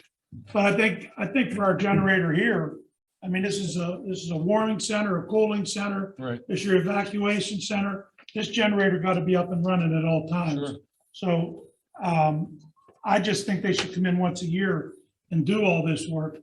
We preventive maintenance our trucks, our cars, everything. And here's something that if the storm goes down, we're out of luck here. Or if the wires go down, I Oh, mean, most definitely, yeah. so I don't know. We've used them many times. Are we allowed to make an emergency maintenance, a motion for an emergency repair on this? This is the exception for bullet 1 and 2, I think, correct? What's that? It's bullets 1 and 2 for emergency business and matters brought to the attention within 24 hours. So is that saying, yes, we can do that? From Craig, I believe so. Oh, I don't have that in front of me. Yeah, I believe this would qualify. I'd like to make a motion that we get the major PM at 8:20 and the minor PM at $285 and for a cost of $1105. I second that. We need to Okay. get this done ASAP. First by Mr. Suchvik, second by Mr. Warren. Any other questions or concerns? Yeah, I mean, I totally agree with what Ray is saying. This is a critical piece of equipment. I would just want to know what's the manufacturer. I'm all for going ahead with the PM service for this instance. I think going forward, we just need to make sure, maybe this is just talking to AJ, talking to the manufacturer or the Kelly generator service. What's the manufacturer's recommended schedule for PMs? And then if it's annually, great. I mean, $1,100 a year to pay for peace of mind that the generator is working is wonderful. Ray, how often do you guys test the generator at the fire hall? We run it once a week. Okay, once a week. Yeah, because I was gonna say we should get on a schedule if we're not already doing We it. have ours on a timer. up there. Ours is on Is a it timer on it? also. Okay. Yeah, Yeah, I just know either weekly or monthly. yeah, Those are important. That's something we should be able to do in-house without. yeah. I know It's, it's a I believe contractor it's coming. once a week Yeah. here also. It goes on. I um, believe 45 minutes Right. it'll run Yeah, to so, charge the battery up. So and if the oil hasn't been changed in 3 years, Yeah, I just think, like you say, Dave, we get this done this time, yeah, then our people can research for every year after that, you know. Yeah, But yeah. Right now, we got to get it done. yeah, I You know, agree. because So everything's run off the police, you know. Oh, yeah. Computers, everything. now, this is a diesel generator we have, and is yours a diesel? Ours generator? is no, ours natural is gas. gas. Ours is Ours It's is- natural gas out here. Yeah, Here's natural gas. yeah, this is Okay. gas also, natural gas. So yeah, if we could compare prices that you guys pay, I mean, it might be a little bit apples and oranges, I have but to check. I'll get with our takes care of that. yeah, They are diesels, but they're run off of natural gas. are they like dual fuel or, No, they're not diesel, they're natural gas. yeah? Well, the motors itself, No, it's It's a natural natural, gas yeah. engine, okay, right? Yeah, I mean, there's no diesel anywhere we don't have a diesel tank up our place. you're right, Oh, both of them are natural gas. yeah. You're saying. But I'm just saying, I think Dave was saying The that, motor I thought was a diesel, but it's converted to natural gas. maybe so, maybe That's so. what I'm getting at. Right, but it runs off of natural Just like gas. the buses do, they run off of natural gas, but regardless, yeah, Yeah, they're natural gas. I was just, if we're comparing with the fire hall, I I just think- want to make sure it's apples to apples, but I think we could shop around after we get this service done, and then if we need to Right. cancel, we have 30 I days. think So, we just need to get this done now Yeah. and get this, make Yep. sure it's up and running, and we can always check on everything else. Because we should be good for a year then. yeah, no, I agree. That's a good point. So I'm good with that. So we have a motion on the floor, first by Mr. Suchvik, second by Mr. Warren, that we're gonna do the maintenance with the quote for the ongoing plan. But the other part I'm wondering about is, are we then wanting to cancel it or not? Well, we'll see if we get prices from whoever the fire hall uses, or maybe we get prices from other generator service We will have a providers. You know, we get two people come in, they might give us a better deal too, if we get Yeah, somebody come in to do two every year. yeah, I mean, I'd want to make sure that it's the same service Right. and it's, So- We'll sit Yeah. down, I'll sit down with AJ and see what he got, and I'll see what we got up there. okay, So we can vote on this and then get more information, bring it back next meeting. If we need to vote whether to continue the maintenance program or to cancel it. Well, this is a It'll be one-time within deal 30. right now. No, I understand, but we're gonna be signing up for a long-term maintenance Right. program. Then we need to decide whether we want to cancel it or continue with it. Right, So we need to get, yeah, we'll have plenty of time. yeah, so next meeting, we can talk further about that part. So this motion is only to go ahead and say, do the PM quote, and then we'll consider further options next meeting. All right, any other questions or concerns? All those in favor, please say aye. Aye. Any opposed? Okay, motion passed. All right, Christine, anything else? Aren't you all glad? No, I have nothing else. Sorry. All right. Thanks, Christine. No, Thank thank you you. for all that. That was Thank good. Yeah, Good no, work. this is all good stuff. Thank you. Moving on to the committee reports. Mr. Warren, do you have anything of informational to report? Nothing in addition to our conversation tonight. Thank you. Okay, Mr. Matlin. Okay, thank you. The first item was resolution for 457 plan. I don't think we're Do you want me to update on that one? sure. I'll keep if you talking. can. Thought you were done. I thought I was done too. So the 457 plan is part of employee compensation. And there've just been some issues getting it going due to non-responsiveness on the part of vendors. And then the vendors became very responsive today. But it turns out that a resolution needs to be passed adopting a 457 plan. But it turns out the sample resolutions they provide aren't the actual sample resolutions. They need to provide additional information regarding plan numbers, et cetera. So this is going to be a much broader topic that we'll just need to figure out which plan are we actually going to use and then contact them. And only then can we really pass a resolution. So it's What do we use now for them, Christine? 457? There's none right none. now. And Mission Square was the one that was selected, but then when they became non-responsive, we found another option. This is the one that they do and put in their own. Um, Yes, It's not, well, yes. yes. It's In the one answer to that your the question. employee puts in. And Yeah, yes, there's. Right. it's there's a- similar to a 401k. Right. Well, yeah, that's, yeah, Yeah, it's a deferred comp program. yeah, you're familiar. Right. Yeah, But my understanding is there aren't any other employees that are using a plan like this in Verona. Oh, I don't. yeah. currently. Right, currently. Yeah, but what my question was, this is just employee contributions. Yeah. The borough doesn't contribute nothing. This is Well- just what the employee Well, contributes. see, now we're getting on sort of the edge of what would be considered exec session discussion. Because this involves Christine precisely with her employment agreement. What we agreed with her. Okay, we'll wait till exec session. We can do it briefly after this meeting if you want. then. Yeah, it's- Just for further information, because it's getting personal now. Yeah. So all that is just to say that the item was there, but after receiving additional information today, the item has to come off until there's additional discussion. That's all right. No, thank you. Okay, so the only other item I have is the similar to what Christine updated us on regarding the police pension minimum municipal obligation, or MMO. The MMO for the 2022 PMRS. PMR stands for the Pennsylvania Municipal Retirement System, and that is the basically the pension plan sponsor for our non-uniform pension plan. And so similar to, there was a worksheet. The worksheets are very simple. Similar to the worksheet that was provided by Mock and Hop for the police pension plan, there's a worksheet that we fill out for the PMRS plan. And again, this just needs to be presented to the board by September 30th each year. Because, and you'll have this in your packet, there's additional information, but basically, and this is an actuarial thing. I don't profess to be an expert or have a deep knowledge of this, but I'm just following the instructions. And the actuarial present value of future benefits in the plan is $558,391. The actuarial value of assets is $644,622.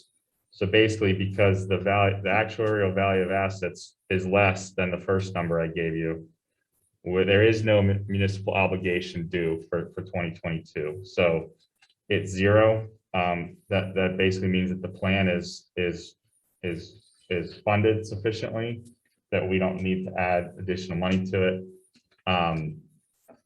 So that's basically it. You'll just see that in the worksheet, or reflected in the worksheet. And I think that covers that. Does anyone have any questions about it? I don't think a motion or resolution is needed, but I just wanted to say my understanding with this particular plan, this is required, any employee has to enter into this and they pay 3%. And so apparently everybody's 3% is going into this fund and it's doing well. So that's why the borough doesn't have to add into it. Correct. Okay. So that's all I have. The only other thing I'd like to mention is just a thank you to all the volunteers throughout the community that were part of the 150th celebration a couple weekends ago.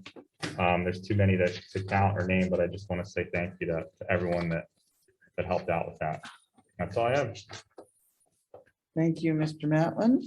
Trish Redzak Showalter, you're next. Hi, yes, thank you, Madam President. Fortunately, the first item under my agenda for Yes. tonight has been taken care of. Thank you, everyone on council, for your many valued questions and comments to get the project where it is today.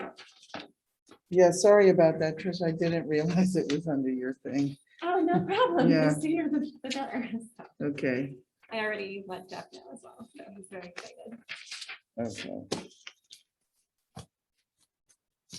The second item under my agenda for tonight is a comprehensive fee schedule draft. Most municipalities have all of their fees listed in one document. Unfortunately, in Verona, like many things we found out, we've never quite come to that point, which has caused a lot of confusion when people go to rent the park, for example, and perhaps miss the fee on the form, or they want to schedule a zoning hearing board and maybe find conflicting information between something that's outdated in an ordinance versus the website versus what may actually be on a form. So we've been working very hard, the ordinance committee, the last several months to put everything together in one document. Last time I mentioned this, I think someone had brought up, what was that we passed in April? Well, we did come close in April. We passed a resolution that included these first 9 things. That was pretty easy because since we partnered with BIU for building inspection and code enforcement, these fees are spelled out in our contract with them. So that we're not going to go over tonight, but I did want to share with all of council everything that we have added to this draft and discuss whether or not we are comfortable with what we have suggested or we feel it needs change to hopefully incorporate this into a resolution that we can pass at the next business meeting. So I'm going to drop us down about halfway and I will just kind of read through line by line, but please don't hesitate to stop me if anyone has questions or comments. First item is dye test compliance letter. We currently do not have anything included. I would suggest that we mirror the current fee that is somewhere of $60. Next, we have zoning permitting. Again, nothing included, but since we've appointed Matt Pitch, our engineer, as our zoning officer, we've started charging $75 per application, but that I do not believe is officially spelled out anywhere outside of council meetings. Oh, I should also mention this third column is what Oakmont just passed actually last month in August. And the final column here is what Harmer Township had passed in February of this year, also provided by our borough engineer, Matt Pitch, because he also works in that borough. I have a question. Yes. On zoning permitting. Yes. What do you mean by that? If I want to put a building up or something, I gotta pay a permit? Is that what you're saying? Yes. Well, I had to do that when I built my building in Verona. So somewhere, and it's saying not included, It's not included in this BIU thing. Oh, Yes, okay. it very Okay, well I may see be what you're saying. included somewhere, but the goal Right. is to have it all. Okay, I understand. So Trish, I have a question. Yes. Your second column, this is what you're suggesting it be or what it is now? Suggesting, Okay. so open to discussion. So that people just realize right now, we're only charging $25 for a zoning permit. And that doesn't come close to cover our costs for a zoning permit with not doing it, or if we had BIU doing it. So I think $75. I don't know, I guess, is this what we're thinking is appropriate given what we have happening with Matt? To do Yes. $75. in prior discussions, Matt had suggested that he thinks that many things, given his knowledge of the town, will be less than that, but that will about average out for the jobs that do take more than an hour to assess. Mhm. I just noticed that both Oakmont and Harmer are less than that. I just wonder if we should consider it to be a little less, but keep I- going. I would venture a guess that they may have some capabilities to do some of that in-house. Uh-huh. I have not confirmed that, but And this would be a resolution, so eventually if we get a zoning officer, then we could decrease it. Okay. Okay. next we have the zoning hearing board.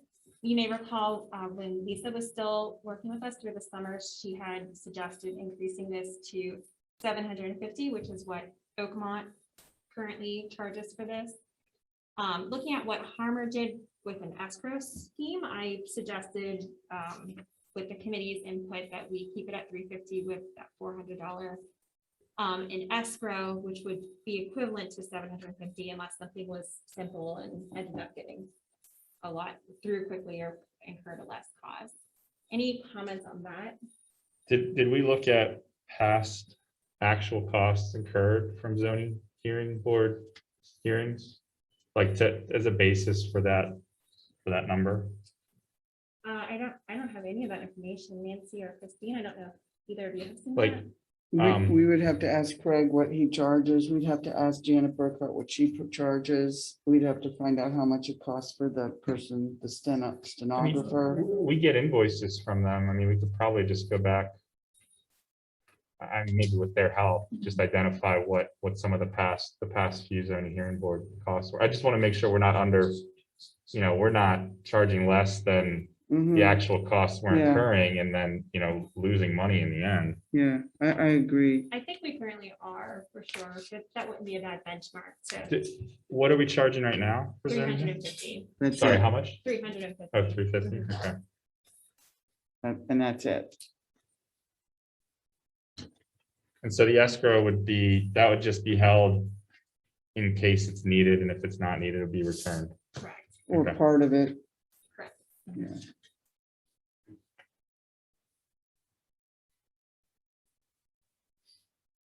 So next we have a couple of appeal processes that other municipalities include, but we have not included. So I suggested that we add them proactively in the event that a UCC or IPMC, International Property Maintenance Code, appeal would come to the borough.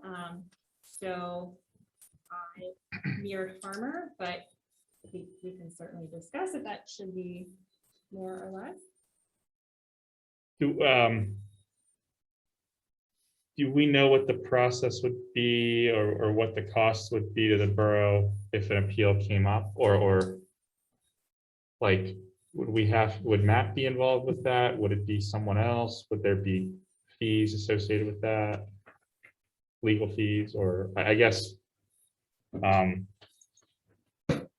mean, same as the zoning hearing, but I'd want to try to put an estimate to the borough's administrative costs for an individual appeal. And I know that they probably, all of these things might vary, but like was suggested with the zoning permitting, just try to find an average, a happy medium that covers us for most, if not all, and then so I honestly don't know offhand what would be involved with those appeals, but looks like Oakmont's 750 and Harmer's 50. So that's Big wide a big range. difference. I was gonna ask, we're benchmarking against Harmer, but is that just based on the convenience of Matt working with them, or are they like a peer community by residential and business footprint or size? Senate does both Harmer and Oakmont. It's probably comparing, notes. I realize that, so I didn't know if it was based on peer community by size of Oh, I see what you're saying. residences or business districts.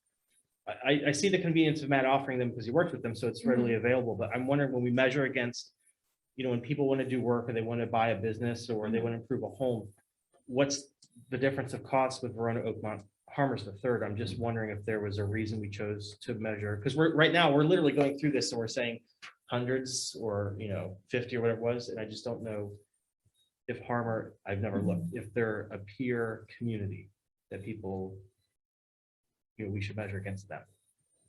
Yeah, great point. Matt had provided some others, including Lower Borough, and I felt, primarily for proximity and Matt's familiarity, that this was probably a good benchmark, less similar than Oakmont, for sure, given school district and other reasons, but just another benchmark for consideration. I mean, we can certainly pull in others, but they didn't seem to be terribly different between the two, but I mean, certainly if the board feels we'd like to consider a third or a fourth, we can discuss which municipalities would be a good benchmark.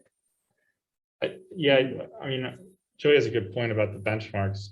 I think it's a good reference point, but I think it's so dependent on the situation with each municipality and how they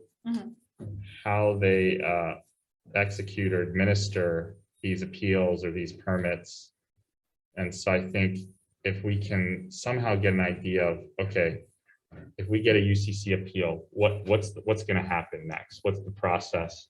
How much can we somehow guesstimate how much that's going to cost the borough administratively? And then try to base our fees based on that, because yeah, I mean, again, I appreciate having the benchmarks from Oakmont and Harmer. There may not be better ones, there might be better ones, but they already, between the two of them, they differ quite a bit on some of them. So And the hard to- policy might be in different communities, like, we don't want more fences, we don't want more pools, or it might be, we need more people improving their decks, so let's lower the cost here or there. So I think the tone of the community might be different, and I'm only asking because I don't know, and I have not been involved in this, but I think for our community, I would think that the tone of our community would be, fix your porch, put up a nice fence, replace things without a high cost and not tax people left and right for improvements. But again, I don't know what the marker measure would be. I'm Oakmont, as they are neighbors of ours, might be in a different circumstance with the home value or the cost of improvement. So they're considering other things to where, improving your home here versus there is going to be a greater cost. So they reduce in some places. Sure, yeah. But overall, I mean, up until where we are now on this line, yeah, I agree. If, we can't lower the cost because it's better for the person who's cutting a check if we're going to absorb it here for hundreds of dollars more as a municipality, because then we all absorb that cost. So in general, I agree with what was just shared, just as we're going along line for line. Right, and that's absolutely the goal of the comprehensive fee schedule in general, because the borough has lost so much money on some of these various fees by not having them stated or having them far lower than what they are. So we're getting there. Next, I have a no lien letter, which has been the source of many discussions. With Lisa and Christine's and Nancy's input, we're suggesting $35 here. And no lien letter, is that a hand delivery or is that mailing through Priority or is that a matter of paperwork? Paperwork. And it's mailed usually to it in an envelope that's been included with the request that's already Got it. stamped, or it can be scanned and emailed to them if they're in a hurry. And I don't know the cost, so I'm just asking the question. So if we charge, for the no lien letter, it's $35. If it costs $40 to send 2 certified letters, and we pay someone to drive up to the doorstep and put something on the home, I just don't know the process. I would just also want to make sure that we cover the cost of actually doing the business. I But think I don't know what the no. we've been charging $20 and 35 seems more reasonable in this day and age. Given the amount of time that sometimes it takes. So we're basically for Christine's time or Lisa's time, or for a couple of weeks, my time, which was free, but yeah, I just think 35 is reasonable. So Christine and I had taken out that rush option. And so we get more information on how that process will be. Yeah, and the process will be evolving. So basically, once, a fee schedule is adopted and we can update forms and whatnot, the process will evolve just to sort of streamline it and make it so that even at $35, going through that process is not a loser for the borough. And that involves website updates and things of that ilk, so that there's, better information, fewer questions basically about the process. So Joey, the process will be evolving and stay tuned. Continuing on, street opening permit fees. I believe we charged something for that, but I could not locate it, so I was going to suggest we mirror whatever we are currently charging for that, although as Oakmont does, it is typically based on square footage. Is that like a curb cut or is that like the paper alley that we just provided to the resident back on Athletic? Street opening, Yeah. yeah, water, gas. And we generally get checks from Oakmont Water for $75. But didn't we just get one from Peoples for like 260? Okay. I guess they went, I don't know how they figured it out, but we didn't turn it down. I guess we could do the math and work backwards. Yeah, But yeah, I would just want to check what our current fee is and just make sure that, again, whatever our costs incurred to administer that. So you don't know what the street opening was, because I thought it was $150.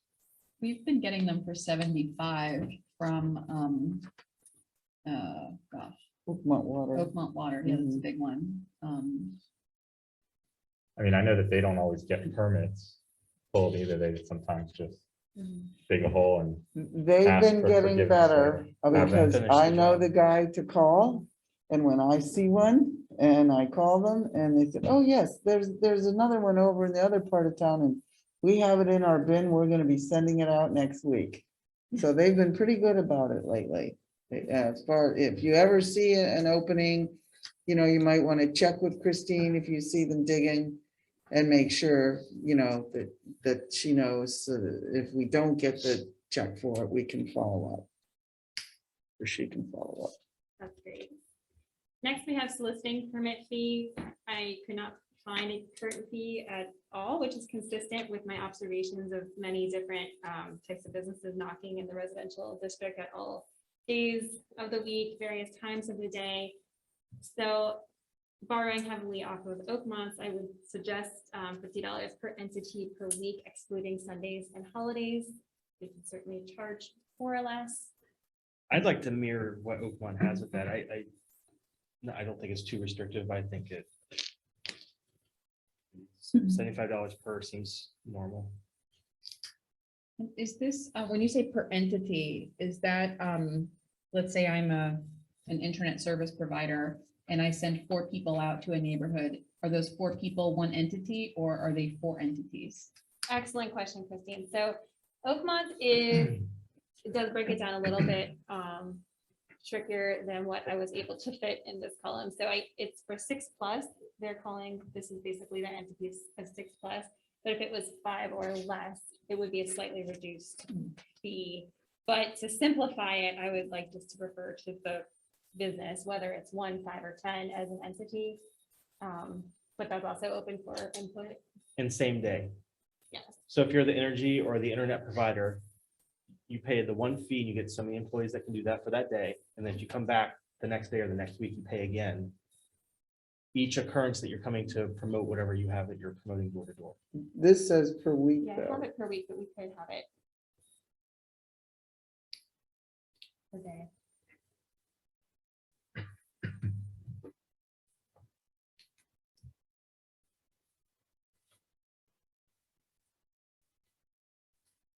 Do we know what we currently, what do we currently charge? for We this? don't know. We don't know. I'm not Okay. aware of us Okay. charging anything. I don't think we have it. Yeah. Do we need it? Well, there was a guy here a few weeks ago who wanted to fill out a permit.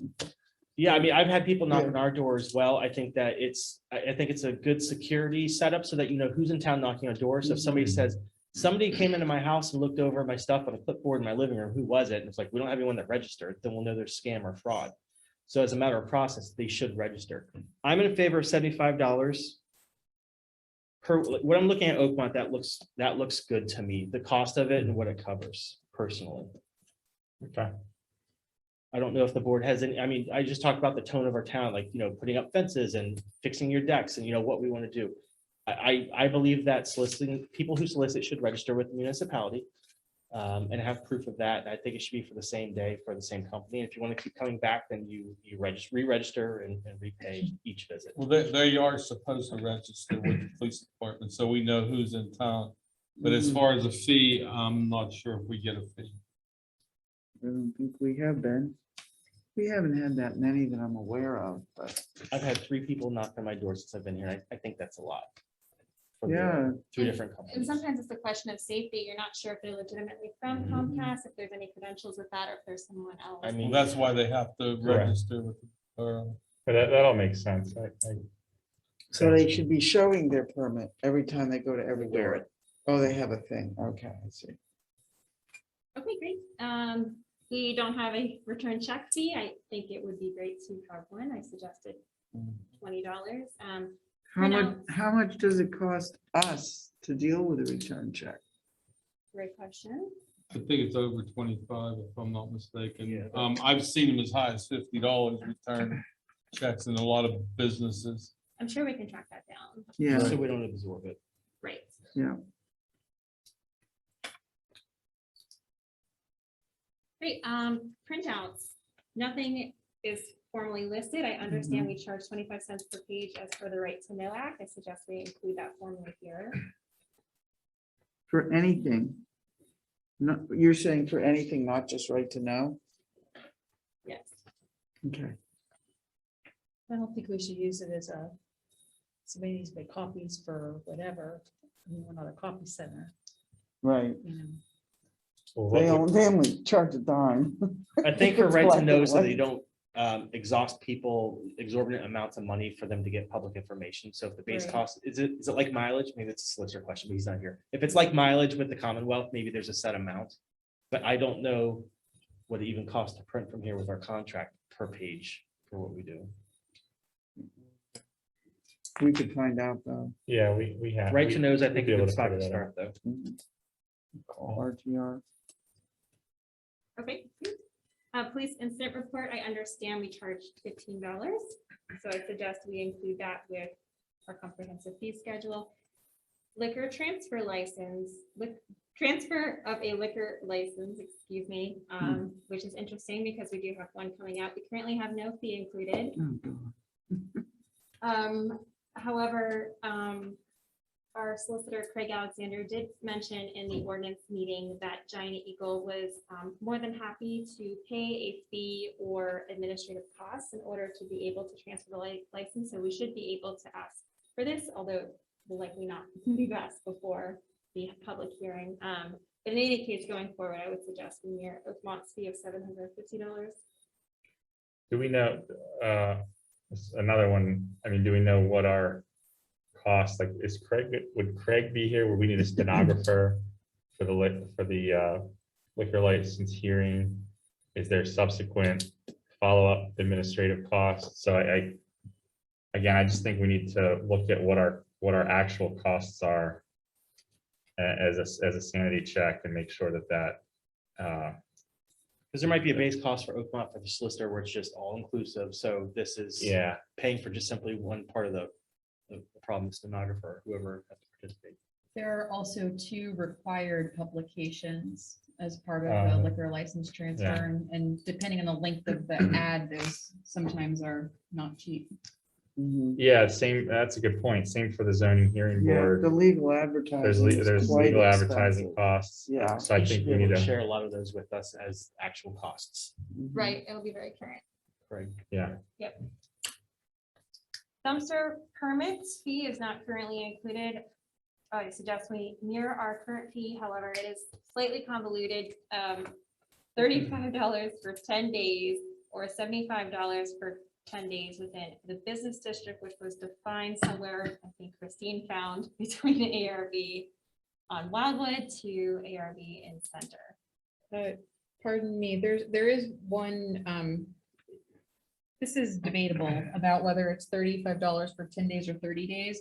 The form says 10 days, but when I spoke to Matt, he said that in the code, it's actually 30 days as written. So I don't know which way you want to go on that, but something needs to be fixed somewhere. 30 days seems like a long time. What does Yeah. the rest of the board think, especially in the business district? It does.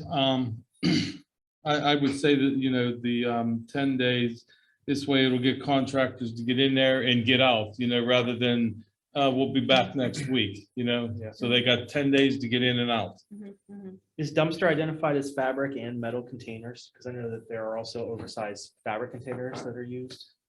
I don't believe so. The other thing about the dumpster permit, if I'm recalling from a few situations with that,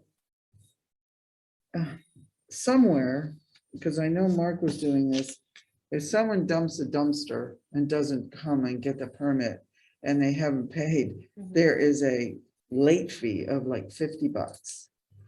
And also, if it's longer than 10 days back in the, not on the business district, there's an additional fee. And it says it on the form, I think. I think it was $15 for an additional 10 days. Something like that. So some people may need a dumpster, for longer than 10 days if they're, redoing a whole inside of a house or something. And they can have it, but I think, I don't know, 15. I guess that's all right. Okay, I'm hearing that we like 10 days and that we would like to add the late fee, whatever that is, and then the fee for the additional 10 days. Yeah, as time goes. It's almost a non-register fee, right? Is that what you're saying? Like if you don't Yeah. register, then you are now with that fee plus not having registered originally. Okay. Yeah, Right. Subdivision fees, we do sometimes do this. I'm not sure what the fees are. Craig says he refers to the county, so I would have him add whatever that practice is. okay. What does this next one mean? Adult business. Those are sexually oriented businesses. We currently have nothing. We could choose to have nothing. Oakmont does not have something, but Harmer does have $500 initially and $250 annually to renew, so we could also mirror that. Up to the board.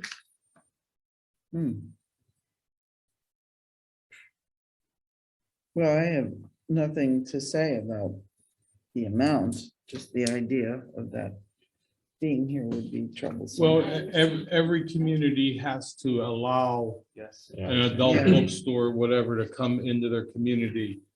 Back in the 90s, myself, Dawn Suchovich and Lenny Brennan at the time, we worked on this vigorously. And the place where we can have it is Avalotis Painting on Jones Street. Okay, The reason why we put it there, because it's a family-run business and more than likely they ain't gonna sell out. And if they do, there's a lot of cleanup to do down there. It cost them, today's cost probably $1 million plus to, to clean it up. That's why we, chose to do there, and the owners were fine, in allowing that to be zoned for that particular area. okay. Okay. I kind of like that we would have that and hope we never have to use it.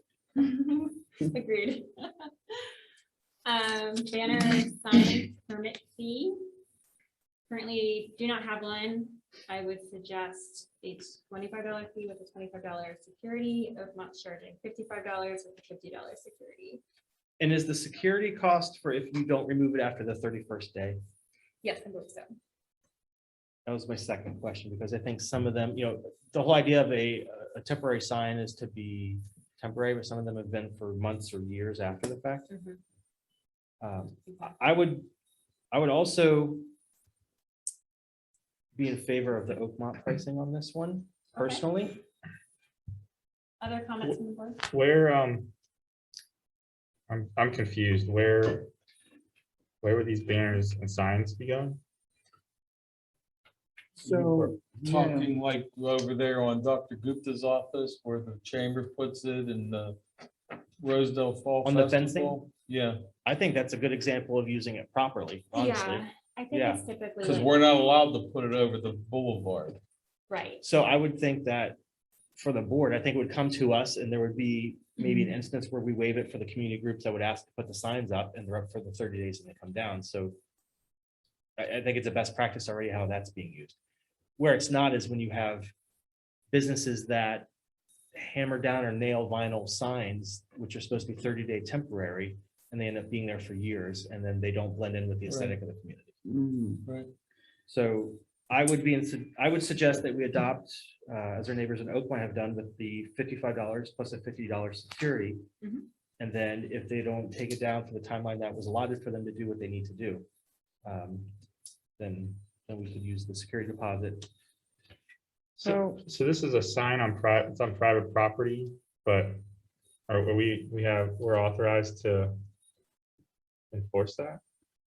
I mean, I've Or seen how- a lot. what's- I defer to Craig on what that security deposit would be used for, if they just simply forfeit it, and then you'd have to, I don't know, I'd like to understand the process, but I think the whole intention is to make sure that, if you're gonna have a grand opening or a sale or a celebration, then you put the sign up, you have that, or if you're opening or whatever it is, if you're hiring. But I've seen other communities where, someone's advertising their tax service in March, April, May, June, July, August. So all of a sudden, you're having taxes that are being shown that they got a tax deal this April for 18 months. And then it's never taken down. So that's the view I'm coming from. So, I just, Sorry, one go second, Dave, just want to make a clarification here because there's a sign permit that I'm aware of that has to do with the proper permanent signs. yeah, that's what I was getting at. Yeah, and so that is for a business. And that permit involves BIU and Joe Mutznick and our building inspector. Mhm. After we get the zoning guy to say it's okay from a zoning perspective. Mhm. So I definitely think if we're talking about a permanent sign, that's very different than just a temporary sign. So I'm unclear with you saying banner sign permit, which sign, banner I get, it's just a banner, it's something temporary. But I'm not sure if you're talking about a temporary sign or a permanent sign when it says sign permit. So you're suggesting it'd be two different lines? Yeah, Two different well, costs? there could be a temporary sign and that's fine, but I think we also need a section here for permanent sign. Mhm. Because we're going through that process right now. Do we have a permit form for either a banner or a sign or both right now? We have one for a sign. I've not seen one for a banner. Okay. But I mean, to Nancy's point, to get that sign, Matt does some work and the borough incurs a fee for Matt doing work, and then BIU does some work, and then the borough has another fee for that, and $25 probably does not cover $50 professional, probably. or even doesn't- $50 Yeah, probably doesn't even doesn't cover cover it. professional services. Yeah, Yeah, again, I think we need to just clarify what professional administrative services are going into this and what. I'm still fuzzy on whether this is as listed, whether it's for a banner or a sign or both. And should the fees be different for each? yeah. So you're making notes, right, Trish? Yeah, Yeah, I've had a few things as we Yeah. were discussing. So Yeah. Yeah. Temporary banner, permanent sign. Yeah, yeah. temporary versus permanent, and also just confirming what the process is with Craig, possibly BIU. Mhm, um, Matt, Matt. yeah. Okay, Park rental fee, I don't want to discuss whether or not we should increase them, because we should, but only that we should include what the current fees are in our updated fee schedule. Lastly, we have, Wait, I What don't are- understand. What are our current fees? Janet, I believe it's $35. $35, yeah. residents. and $150 deposit Right. that they generally get back, but 35. 35, yeah. Resident only to rent. Oh, yeah, if you're a Resident, yeah, non-resident, it's $50. $50. But I would like us to consider and not figure it out necessarily tonight. Maybe we could do it in an ordinance meeting or something. Now that we have a Cribs Pavilion, there are people who want to rent the pavilion. Mhm. And some of them want to use the kitchen Mhm. and some of them don't. But they clearly want to use the bathrooms. Mhm. And since this is an entity that we've never had before with this wonderful pavilion, Mhm. I think, Christine and I were talking about this a little because now all of a sudden we don't know what's the process, what's the policy, who cleans the kitchen if they use the kitchen? Do we check that they have certification for serving food out of the kitchen? Is that required in the particular instance that the person is requesting? And that's not something we can do tonight. It needs to be worked out and discussed as an ongoing process and policy for how to handle the pavilion. So just wanted, so you can make a note of that. Mhm. Mhm. Did I forget anything, Christine? No, I think that's it. I made a whole list of questions for you on this, and then I was like, no, it's not about that tonight, but there's just, on the implementation side of things, when people do come in to rent, one of the public spaces, there are just a lot of questions they ask me, or that just seem like the borough is by not collecting a larger security deposit, for example, if they're using the kitchen, is that opening up the borough to have to, fix something that could be a costly repair or, things of that ilk. So I look forward to a discussion on parks and rec fees and processes and how to meet the needs of the residents and at the same time protect the borough from exposure. This is interesting. Good This is our current thing right here that you have up, right? I don't think we've been using it to the fullest extent of the usability. I don't remember us charging for electric and water and things like that. Probably should pay closer attention to that. Yeah, I think, And then it depends, are they using it for an entire day, for a whole weekend, or are they just using it for 2 hours? Mhm. Right. Bigger, Well- greater discussion. Yes, to be at another, Fortunately, it's Time. almost October, so we have a lot of people lined up. yeah, we have time. I switched screens, but the last two were bed and breakfast fees and amusement fees. I'm just suggesting that we mirror whatever is reflected in the ordinances related to that. I did not have time to look that up offhand.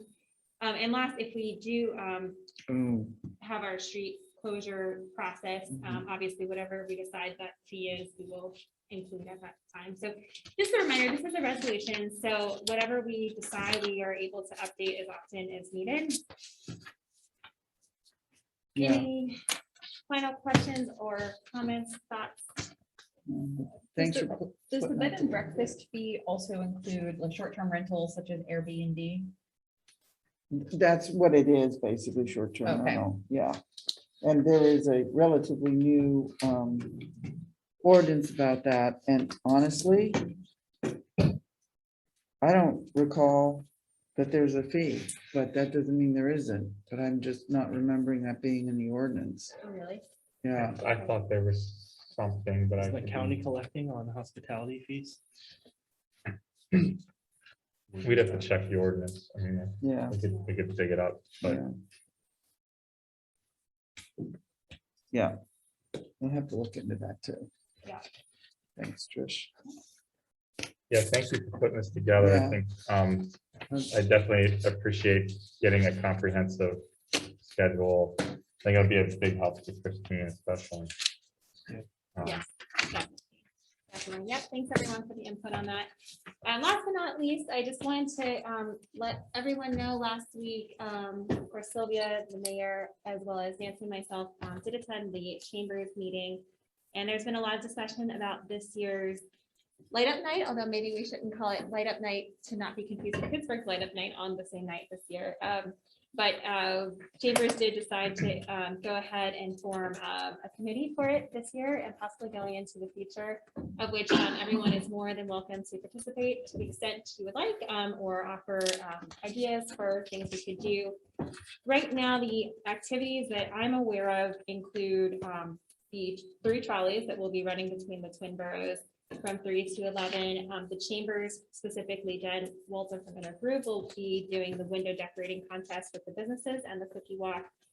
Staff also from Chambers, as part of EDA's, will be doing the ornament decorating contest with Werner again. BCG, of course, will do the 150th time capsule activity that everyone is very excited for. Am I right? LVAF will be doing their holiday toy drive and distribution, and the Garden Club is planning to do their holiday plant sale. So anyone with ideas is welcome to reach out to myself or to Chambers, specifically Jen or Steph, as well as Kimberly Roller, who's helping with some of the marketing for this year's event. So that's all I have for tonight. Thank you, everyone. Thank you, Trish. Anything, Mr. Sachovich? 2 things. As just to clear the air on a couple things. I know everybody's heard about the water situation with Oakmont Water. Right now, they drained a tank up on the hill, and there's no water in that. They're sterilizing that, sanitizing that. That's 2.2 million gallons they had to dump down the drains. Wow.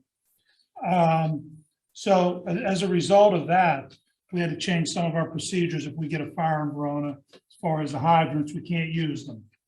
So we have to bring we have to change all our run cards and stuff like that. We have to bring tankers in, and so it's been pretty hectic last week trying to get all that squared away. But it is what it is. We can't change it.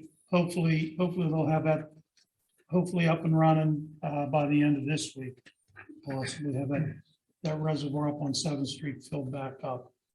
And the only other thing I have is 2 fire engines are due for their yearly pump test. We bring a company in every year and they do that. So we'll get that done, and I'll get the bill down to Christine when that happens. Okay, thank you. Mrs. Waldo, anything? I just have an informational thing as well. Parks and Rec, they're going to do a drive-in movie on Friday, October 29th. It's going to be a drive-in, so we will be asking for a street closure on that evening, probably starting at 6 o'clock. It'll be between South and James Street. They're going to be showing Charlie Brown Halloween and Halloween Town. Their Boy Scouts will also be doing a canned food collection that evening too. And I also want to mention too, the mural on Center Avenue at the bottom by the boulevard. It was just fun watching, the volunteers that did the work there, from the beginning of the scraping and the doing it. It just really turned out so beautiful, and it is so nice to see. I really enjoyed that process, and thank you to all the volunteers who did that process. And that's all I have for tonight. Thank you. I'd like to mirror the mural too. All the volunteers that did it, it was beautiful, Yeah, I believe some of them are here tonight. Thank you. As well. Mrs. Provenza. I have one question about it's the Halloween weekend. When is trick or treat? Sunday, the 31st. It is on the It's only 31st. the 31st. 6 to 8. Got it. Thank you. Okay, Mrs. Provenza. Thank you, Madam President. Start with the newsletter. We're now accepting ads and articles for the January, February, and March winter edition. And they will be due on Wednesday, December the 1st. And if you can get them in sooner, we would appreciate it. Chamber of Commerce, some of the things I have on here have already been brought up, so I'll just give what you didn't mention. Next Chamber of Commerce meeting is going to be on Tuesday, October the 19th. It will be at 6:30 here in the Borough Building. Halloween parade, that's going to be Saturday, October 30th at 11 a.m. And it'll start here at the Borough Building, and we will be giving each child a Halloween candy treat bag. Trick or treat, which Joey, you asked, I had that down for Sunday, October 31st from 6 to 8 p.m. Light up night, I was going to bring that up too, but Trish did, and I don't know if you missed anything on that. I do have members of the committee here. It's Jen Walter, Stephanie Garibay, Trish Hedrick, Showalter, Kevin Ewing, and myself. And they're going to be working on window decorating contest, a cookie walk, and children from Verner are going to come down and decorate the tree we have here at Railroad Park. Under Historical Society, our next meeting is going to be Thursday, October 21st at 7 p.m. here in the Borough Building. And the speaker is going to be Gary Rogers from the Oakmont Historical Society, and he's going to be speaking on the Willows nightclub. And the Willows used to be the Willows Pool, and before that, it was the Willows nightclub. And if you have any questions, you can reach Rhoda at 412-828-3607. And I would encourage people to come to these Historical Society meetings. They are wonderful. You hear things that you didn't even know existed in this town. And I really thank Rhoda for putting this together. And afterwards, we always have sweet treats and coffee. So it's a nice evening. I encourage everybody to come. Next is Twin Borough Ministries. And the community dinner this month is going to be actually held tomorrow from 4:30 to 6:30. It will be hosted by the Oakmont Methodist Church, and it will again be a grab and go dinner. And also Shirley Collin asked that I would give the message that there's going to be a flea market, and it's going to be on Thursday and Friday from 3 p.m. to 8 p.m.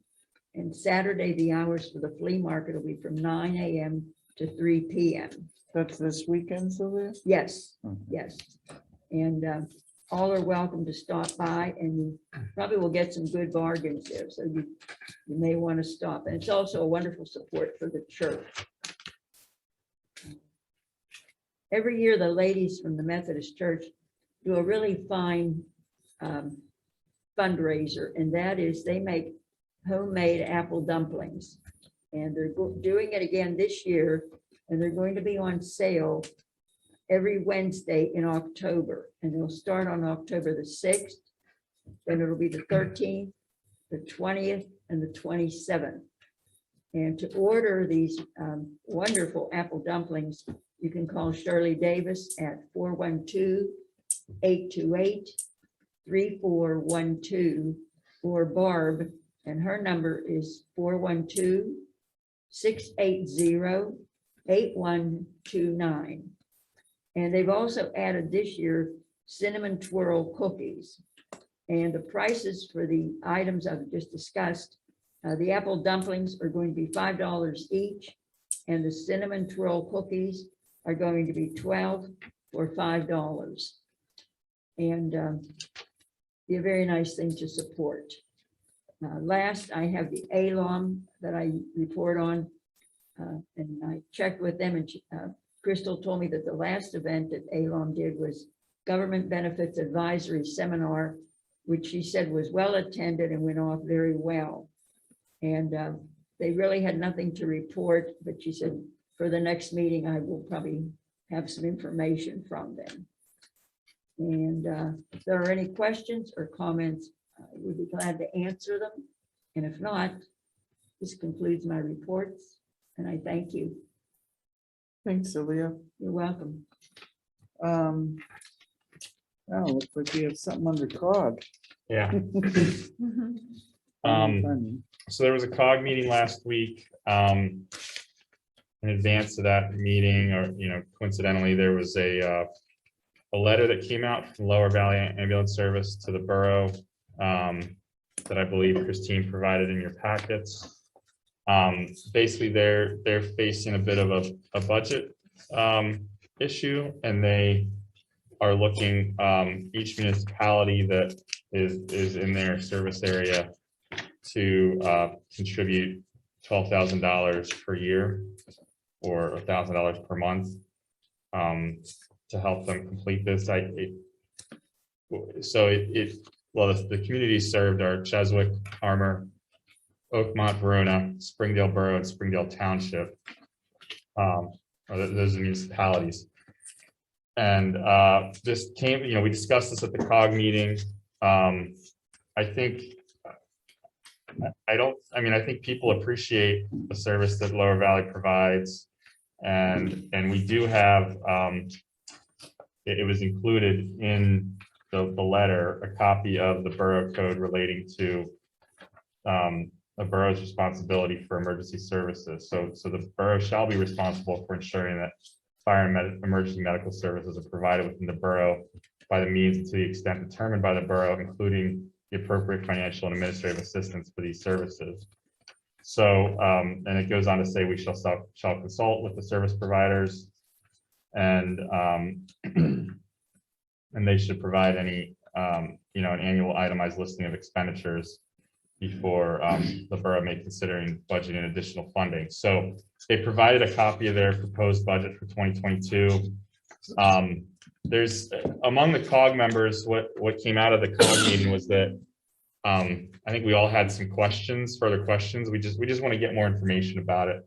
I didn't get the sense, and I don't feel that it's something that we should shy away from, but we have a duty to the tax. We have a duty to provide make sure that the emergency services are provided to the community.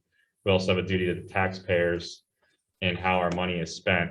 So what came out of the COG meeting was the suggestion that a representative from each of the 6 municipalities get together, maybe have an initial meeting just to discuss the different. I think we have some shared questions or shared situations, and then maybe some differences, and figure out kind of what information we need, and then have a joint meeting among those representatives with a representative from Lower Valley, so that we're not dragging Lower Valley to each of the 6 borough meetings over the next month to get those same questions answered. So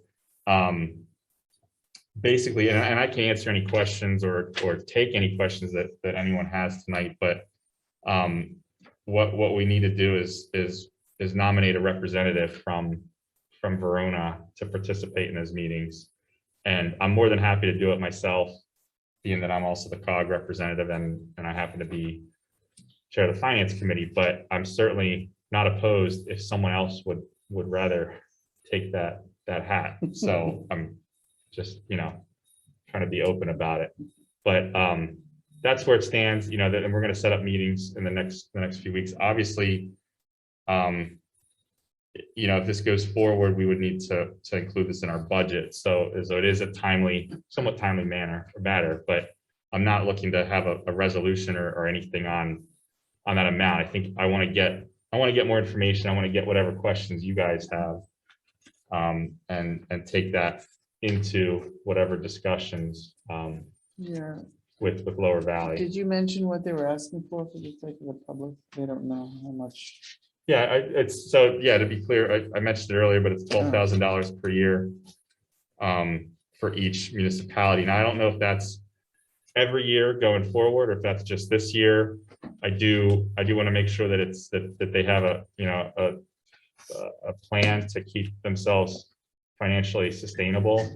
And maybe the municipalities are going to be part of that, but yeah, I know from what I understand, in 2017, this came up apparently with the same COG members, or through the COG, and there was a similar meeting held, and it was sorted out. I guess it sounded like maybe a one-time assistance was made. I don't know how much that was, or whether it continued in subsequent years. I don't think, when I recall in our finances, that we regularly pay anything annually currently to Lower Valley. But those are just some of the questions, just basic understanding, what's their situation, what led to this. If you look at the budget, it does look like there's a very significant shortfall. Just to summarize, they're showing total revenue of close to $700,000 and expenditures to the tune of $1.8 million, $1.8 million for a current deficit of 1.1 million. So I know that this alone won't make up that gap, but maybe there's other things they have in the works, or maybe there's other sources. So I think they're a vital asset to the community, and I just want to make sure I think another thing that was the sentiment that was at the COG meeting was just keeping the communication open between the members and Lower Valley, because it seems like it's been radio silence for a while, and not that that's anyone's fault, but just so that, we can kind of foresee this sort of thing coming if it were to happen again. So does anyone have an issue with me being the representative, or does anyone else want to be the representative?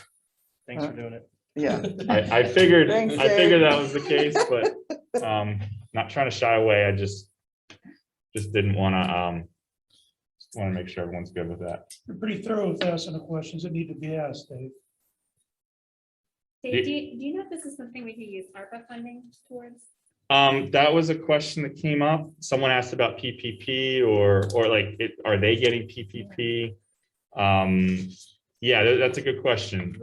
That's on my list. Whether there's any stimulus money, whether there's any money from the state, whether there's money that's federal money or anything that's dried up. I'm not really familiar with how they're funded typically, or what, and Jamie approached me at the 150th and explained a little bit that,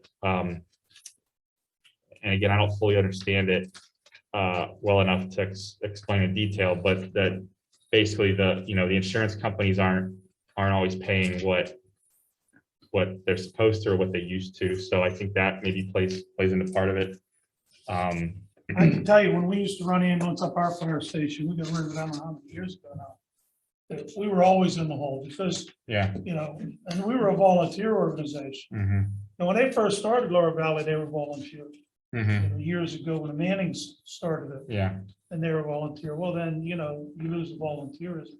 But point being, the insurance companies didn't pay a lot of money. Mm-hmm. And then, we were barely just paying like for the rig and for the equipment on the ambulance itself, and we didn't have to pay for, payroll or anything like that, Mm-hmm. So I could understand where they're coming, especially nowadays, everything's just so dang expensive. Yeah. No, I agree. And I know Lower Valley is more than willing to sit down and fill us in more and explain more. I think, they sent this initial letter, and there's certainly probably more information they can share that would help us understand the situation better. So if anyone has any questions, feel free to send them to me.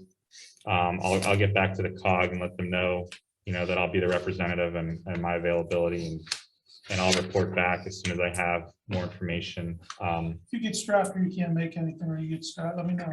Okay, thanks, Ray. I can go with you. Yeah, obviously, we should probably put a hold on this for the budget as a pending item that will need to be sorted out before we finalize the budget. And I think it will get sorted out before too long. Is there any benefit to paying all at once that they give you reduced cost? That's a good question. I guess it would depend on when they incur their. From my understanding, they were just asking for a donation. It's not like they're sending you a bill out for, this is just my understanding. Yeah. It's not like they're sending you a bill for $12,000. They're asking for a donation from each borough or municipality. Yeah, I mean, it is a donation basically, but they did point out, that it is by borough code, Pennsylvania borough's code, that we have a duty to ensure that the services Just are look back a provided, few so. years ago, I don't it's not good to say names, but the last ambulance company we had here, they were bad, you know, and we sure as heck don't want to go back to that scenario, that company. I don't even know if they're still in business. I think they might be, but Yeah. I've seen you it. got I've seen a it. good reputable company now. If it costs us a few bucks, it's gonna have to cost us a few bucks, I guess. Yeah, I agree. They definitely provide an invaluable service to the community, so hopefully. And they're here for everything we ask them to be here. for. Yeah, no, I agree with both of your sentiments. They've been, as far as I can tell, they've been a great partner and a great asset. Yep. So, They donate back to the community, you know, they do stuff and, yeah, they were here for Touch a Truck. yeah, but I'm just saying, they come out and they've done screening checks and stuff like that. Car seat checks. Yeah, Yeah. exactly, so. Yep. you know, Yep. They're not shy on sending people down to help us out. No. Dave, was there any discussion at the COG about, and this gets touchy, right, but about sort of communities serviced by LGAS to kind of pay their fair share? So, you know, communities that are a little wealthier, kicking a little more, communities that are less wealthy, not so much, or looking at usage. Call run maybe or something like that. I'm sorry, Call run maybe, call you run. know, maybe another town runs 1,000 calls and another town runs 500 calls. Right, or increases in number of calls. I mean, there are like so many ways to slice and dice this, and I'm happy to have a conversation offline about all those like number nerd things that could be done with data to manipulate this. But I'm just curious if there's any conversation about that. Yeah, no, I'm glad you brought that up because I totally forgot to point out that Christine did provide a nice, very brief memo when, you know, she had received the letter in the office. And I had told her that it was on the agenda for the COG meeting. She was able to get some quick numbers just to show, and that I believe is in your packet, to show that we have had an increased volume of calls going up since 2018, and it seems to be, you know, we don't have data complete for 2021, but it has gone up. Last year was maybe a little bit down or flat, maybe COVID had some, you know, part in that, but yeah, I mentioned that at the COG meeting, and I don't think any of the other municipalities knew what their call volumes were or whether they'd increased. So I encourage them to reach out and ask that question. There hasn't been a discussion about, you know, paying differently between municipalities. But we can certainly look at that. I'm just assuming, and I believe it was, you know, they asked the same amount for each municipality from what I understand. So It's about $8 per household, just roughly yeah, for us as a community. to you're saying provide. this $12,000. By about 1,500 residents is that correct? How many residences do we have? 2,400 residents, but about Residents. 1,000 Homes. households. Yeah, there's But- like 900, 950 households, Christine- then plus businesses, so you gotta add them in Yeah, too. so between $8 and $15, you know, per location. Christine or Dave, I'm not understanding what this graph is showing. Oh, the one at right is showing only the totals January to August, because so the set of bars at left for 2018, 19, and 20, it shows a complete year of data, but then it looks like there's this precipitous drop for 2021, but that's because we don't have complete data. So the bars on the right show just January to August to kind of show how does 2021 stack up to 18, 19, and 20 at this point in the year. Is this for Verona? This is just Yeah, for yes, It's just Verona. Verona. I think if you start trying to break it down and say, okay, this town owes $750, this town owes $1350, you're gonna start getting a lot of dissension amongst them people. I think that's why they just come Yeah. out with a flat $12,000 or however they come up with that number. And just, that's what we're asking for, you know. If we want to try to come back and offer them and say, well, wait a second, 12,000, we seem to think might be a little too much. How about if we offer you 10,000 or each town? or something, maybe. Yeah, Well, if you do it per household, a certain amount per household, that would make it totally fair. or per call, I mean, yeah, I mean, I'm open to exploring If ways Dave goes to, to the meeting and sees what other, towns are talking about Mhm. and go, from there. A town like Oakmont's not gonna wanna, they're not gonna wanna do it by household because then they're gonna pay more, But I'm Well, just saying, They have more households too. I understand that. well, yeah, I would like to, I mean, See what everybody has to say, then come back. yeah, we can have a discussion. I can report back just informationally what comes out of the initial meeting just among the COG members, but then and I can bring these points up and just see what the interest is there, but I think I would also just want to understand what are their gaps, what is Lower Valley's gap? Why do they have that gap? What do they need to fill that gap? And what are their options? Are there other ideas on how to meet this in the most efficient way possible? But yeah, again, if anyone has questions, send them to me. I'll bring them up at one or both of the meetings and try to get some answers so that we're making, an educated decision. Okay, So that's all I have from the COG meeting. There are CDBG grant projects ongoing. I'm sure Matt will talk more about that during his report at the next meeting. He's usually got a lot more detail than what we get into at the COG meetings. So that's it. all right, thank you. At this point, council will hear comments on public related items. Please approach the podium or raise your virtual hand and clearly state your name and address. Please limit your comments to 3 minutes. See what we got going on here. Oh, looks like Kathy Maddox. Okay, go ahead. Go ahead, Kath. Hey, how are you? Kathy Maddox, 234 Penn Street. I don't have a prepared comment really, but I do have a little bit concern about Mayor Dave's first agenda item this evening about T Falls and the cat situation.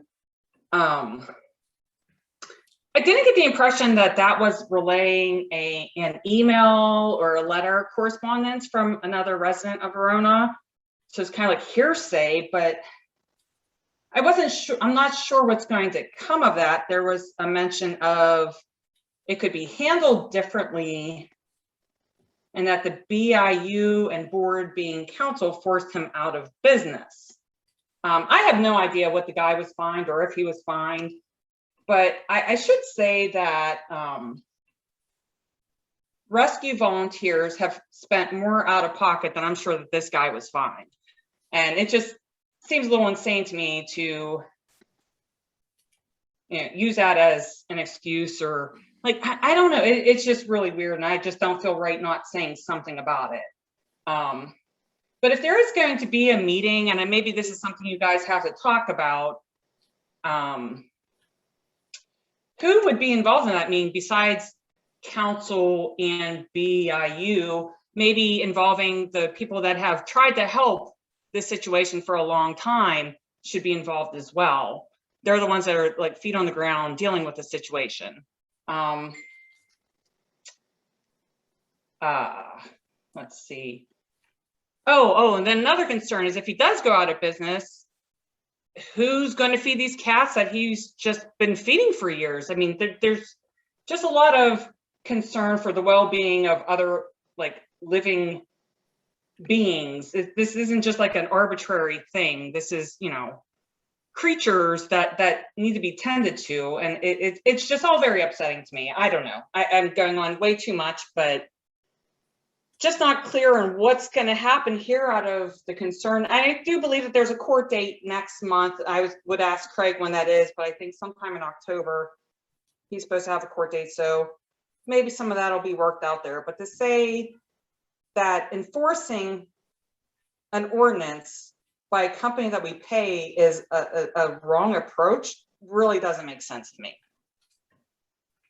Kathy, I understand your comment, and like I said, I was just passing that on from what she had asked me to say. I wish she would, was here to say that. She did say that she was going to try to make a meeting, and I do agree. I've talked to Mr. Falls personally about the situation. Was there another way that we could have handled this? I really don't think so. I was just making a comment. That's why I said it's just a comment. But I do understand everybody's concerned on that. Yeah, I just, yeah, no, I mean, I don't think it's a proper practice necessarily to speak on, like, anybody could say that I said something. I mean, unless something's in writing or an email, it's probably up to that person to be there to speak for themselves. But yeah, I don't know. If anything, I would just encourage, if anything, if there is further discussion for a genuine attempt to try to improve situations in the community with the cat issue, you should probably involve people that have feet on the ground, that have been paying out of pocket way more than anybody who's been fined. That's basically where I'll leave it. Thank you very much. Thanks, Kathy. I think Vince is next. Yep, Vince Florida. Go ahead.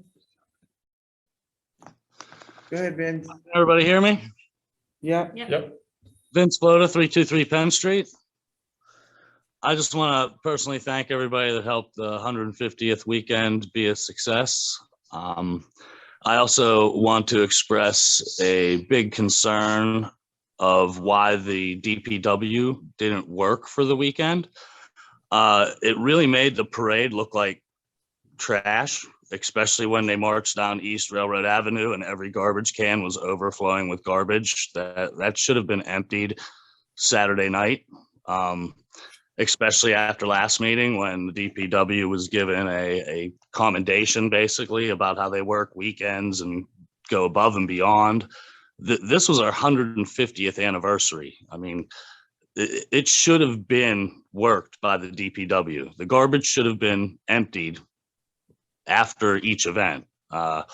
So, I mean, we planned it for about a year. They should have been made aware that they had to work, that it was mandatory, and it would have made our town look a lot better than it did. So hopefully this can be corrected in the future with better planning and better communication. So thank you. Thank you, Vince. I think Kelly Rodriguez is next. Hi, can you guys hear me? Yeah. Yep. Hi, I'll make it so quick. Obviously, I'm the one that does the cat rescue. I would really love to be involved in any of these meetings. I'm the one shelling out the money. I'm the one involved getting them all. So I'd really love to be there since it seems like there's a lot of talk, but I think there's a lot of miscommunication as well. And I'd love to clear that up and be involved. And I will also reach out to Sandy and speak to her because I don't think everyone has the right story here. So if that would be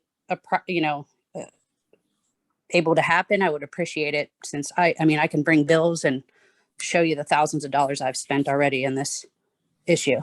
So if that's possible, I would love that. I feel like I'm being avoided with I'm just trying to educate and get this town, with less animals breeding. And once again, Kelly, when she had texted me, could you stop at my house? I would like to talk to you. I had no idea. I stopped up on my way home and we talked not only about that, on some other issues also. And I understand and I respect what you do. Yeah, I mean, I just would like to, have us all on the same page if that's possible. You know what I mean? Just so people can actually see, like, there's no ill intent here. We just need to make this neighborhood better. And we don't need, we just took another 6 cats off School Street today. So that's in the 20s, just off Tom Falls and this guy.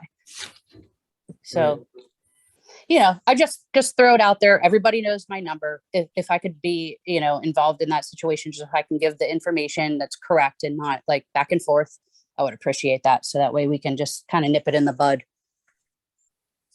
Well, thanks for all the work you're doing, Kelly, and anybody else who's involved in that. It's a very difficult situation. Thank you.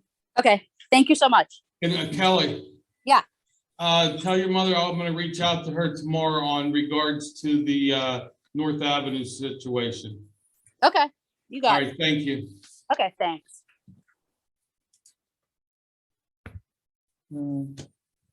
Vince? Is it quick, Vince? Yes, it's very quick. Okay. I just wanted to know, did I miss, did you guys vote on video equipment for hybrid Zoom meetings or did I miss it? Okay, well, you didn't miss it. It wasn't on the agenda.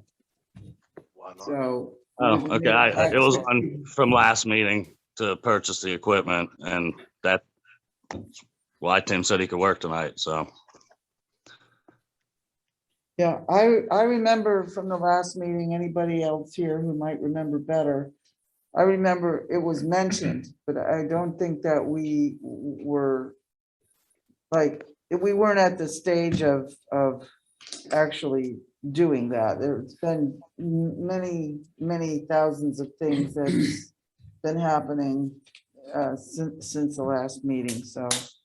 I believe at the last meeting, Christine said that if Tim sent her the links for the equipment, that it could be voted on through email. So that way you guys could have the equipment ready for this meeting. That is not what I said. That is not what I said, Vince. I said that I can gather some information and do some research.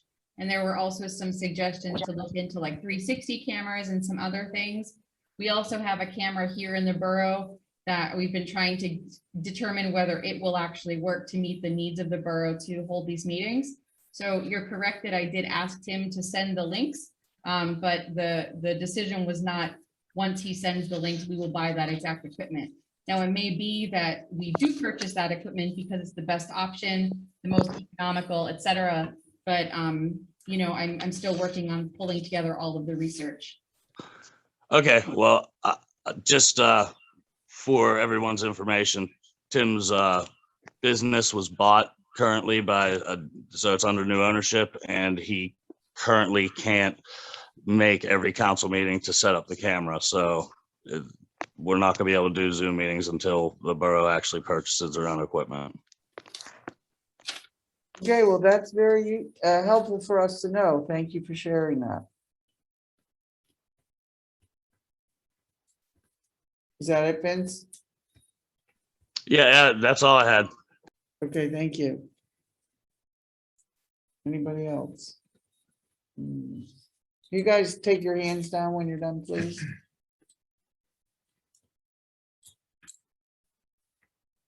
All right, I don't see any other hands. Motion to adjourn? Thanks, Joe. Second, first by Mr. Warren, second by Mr. Suchovich. All those in favor? Aye. Thank you. Meeting is adjourned at 9:54, 9:53.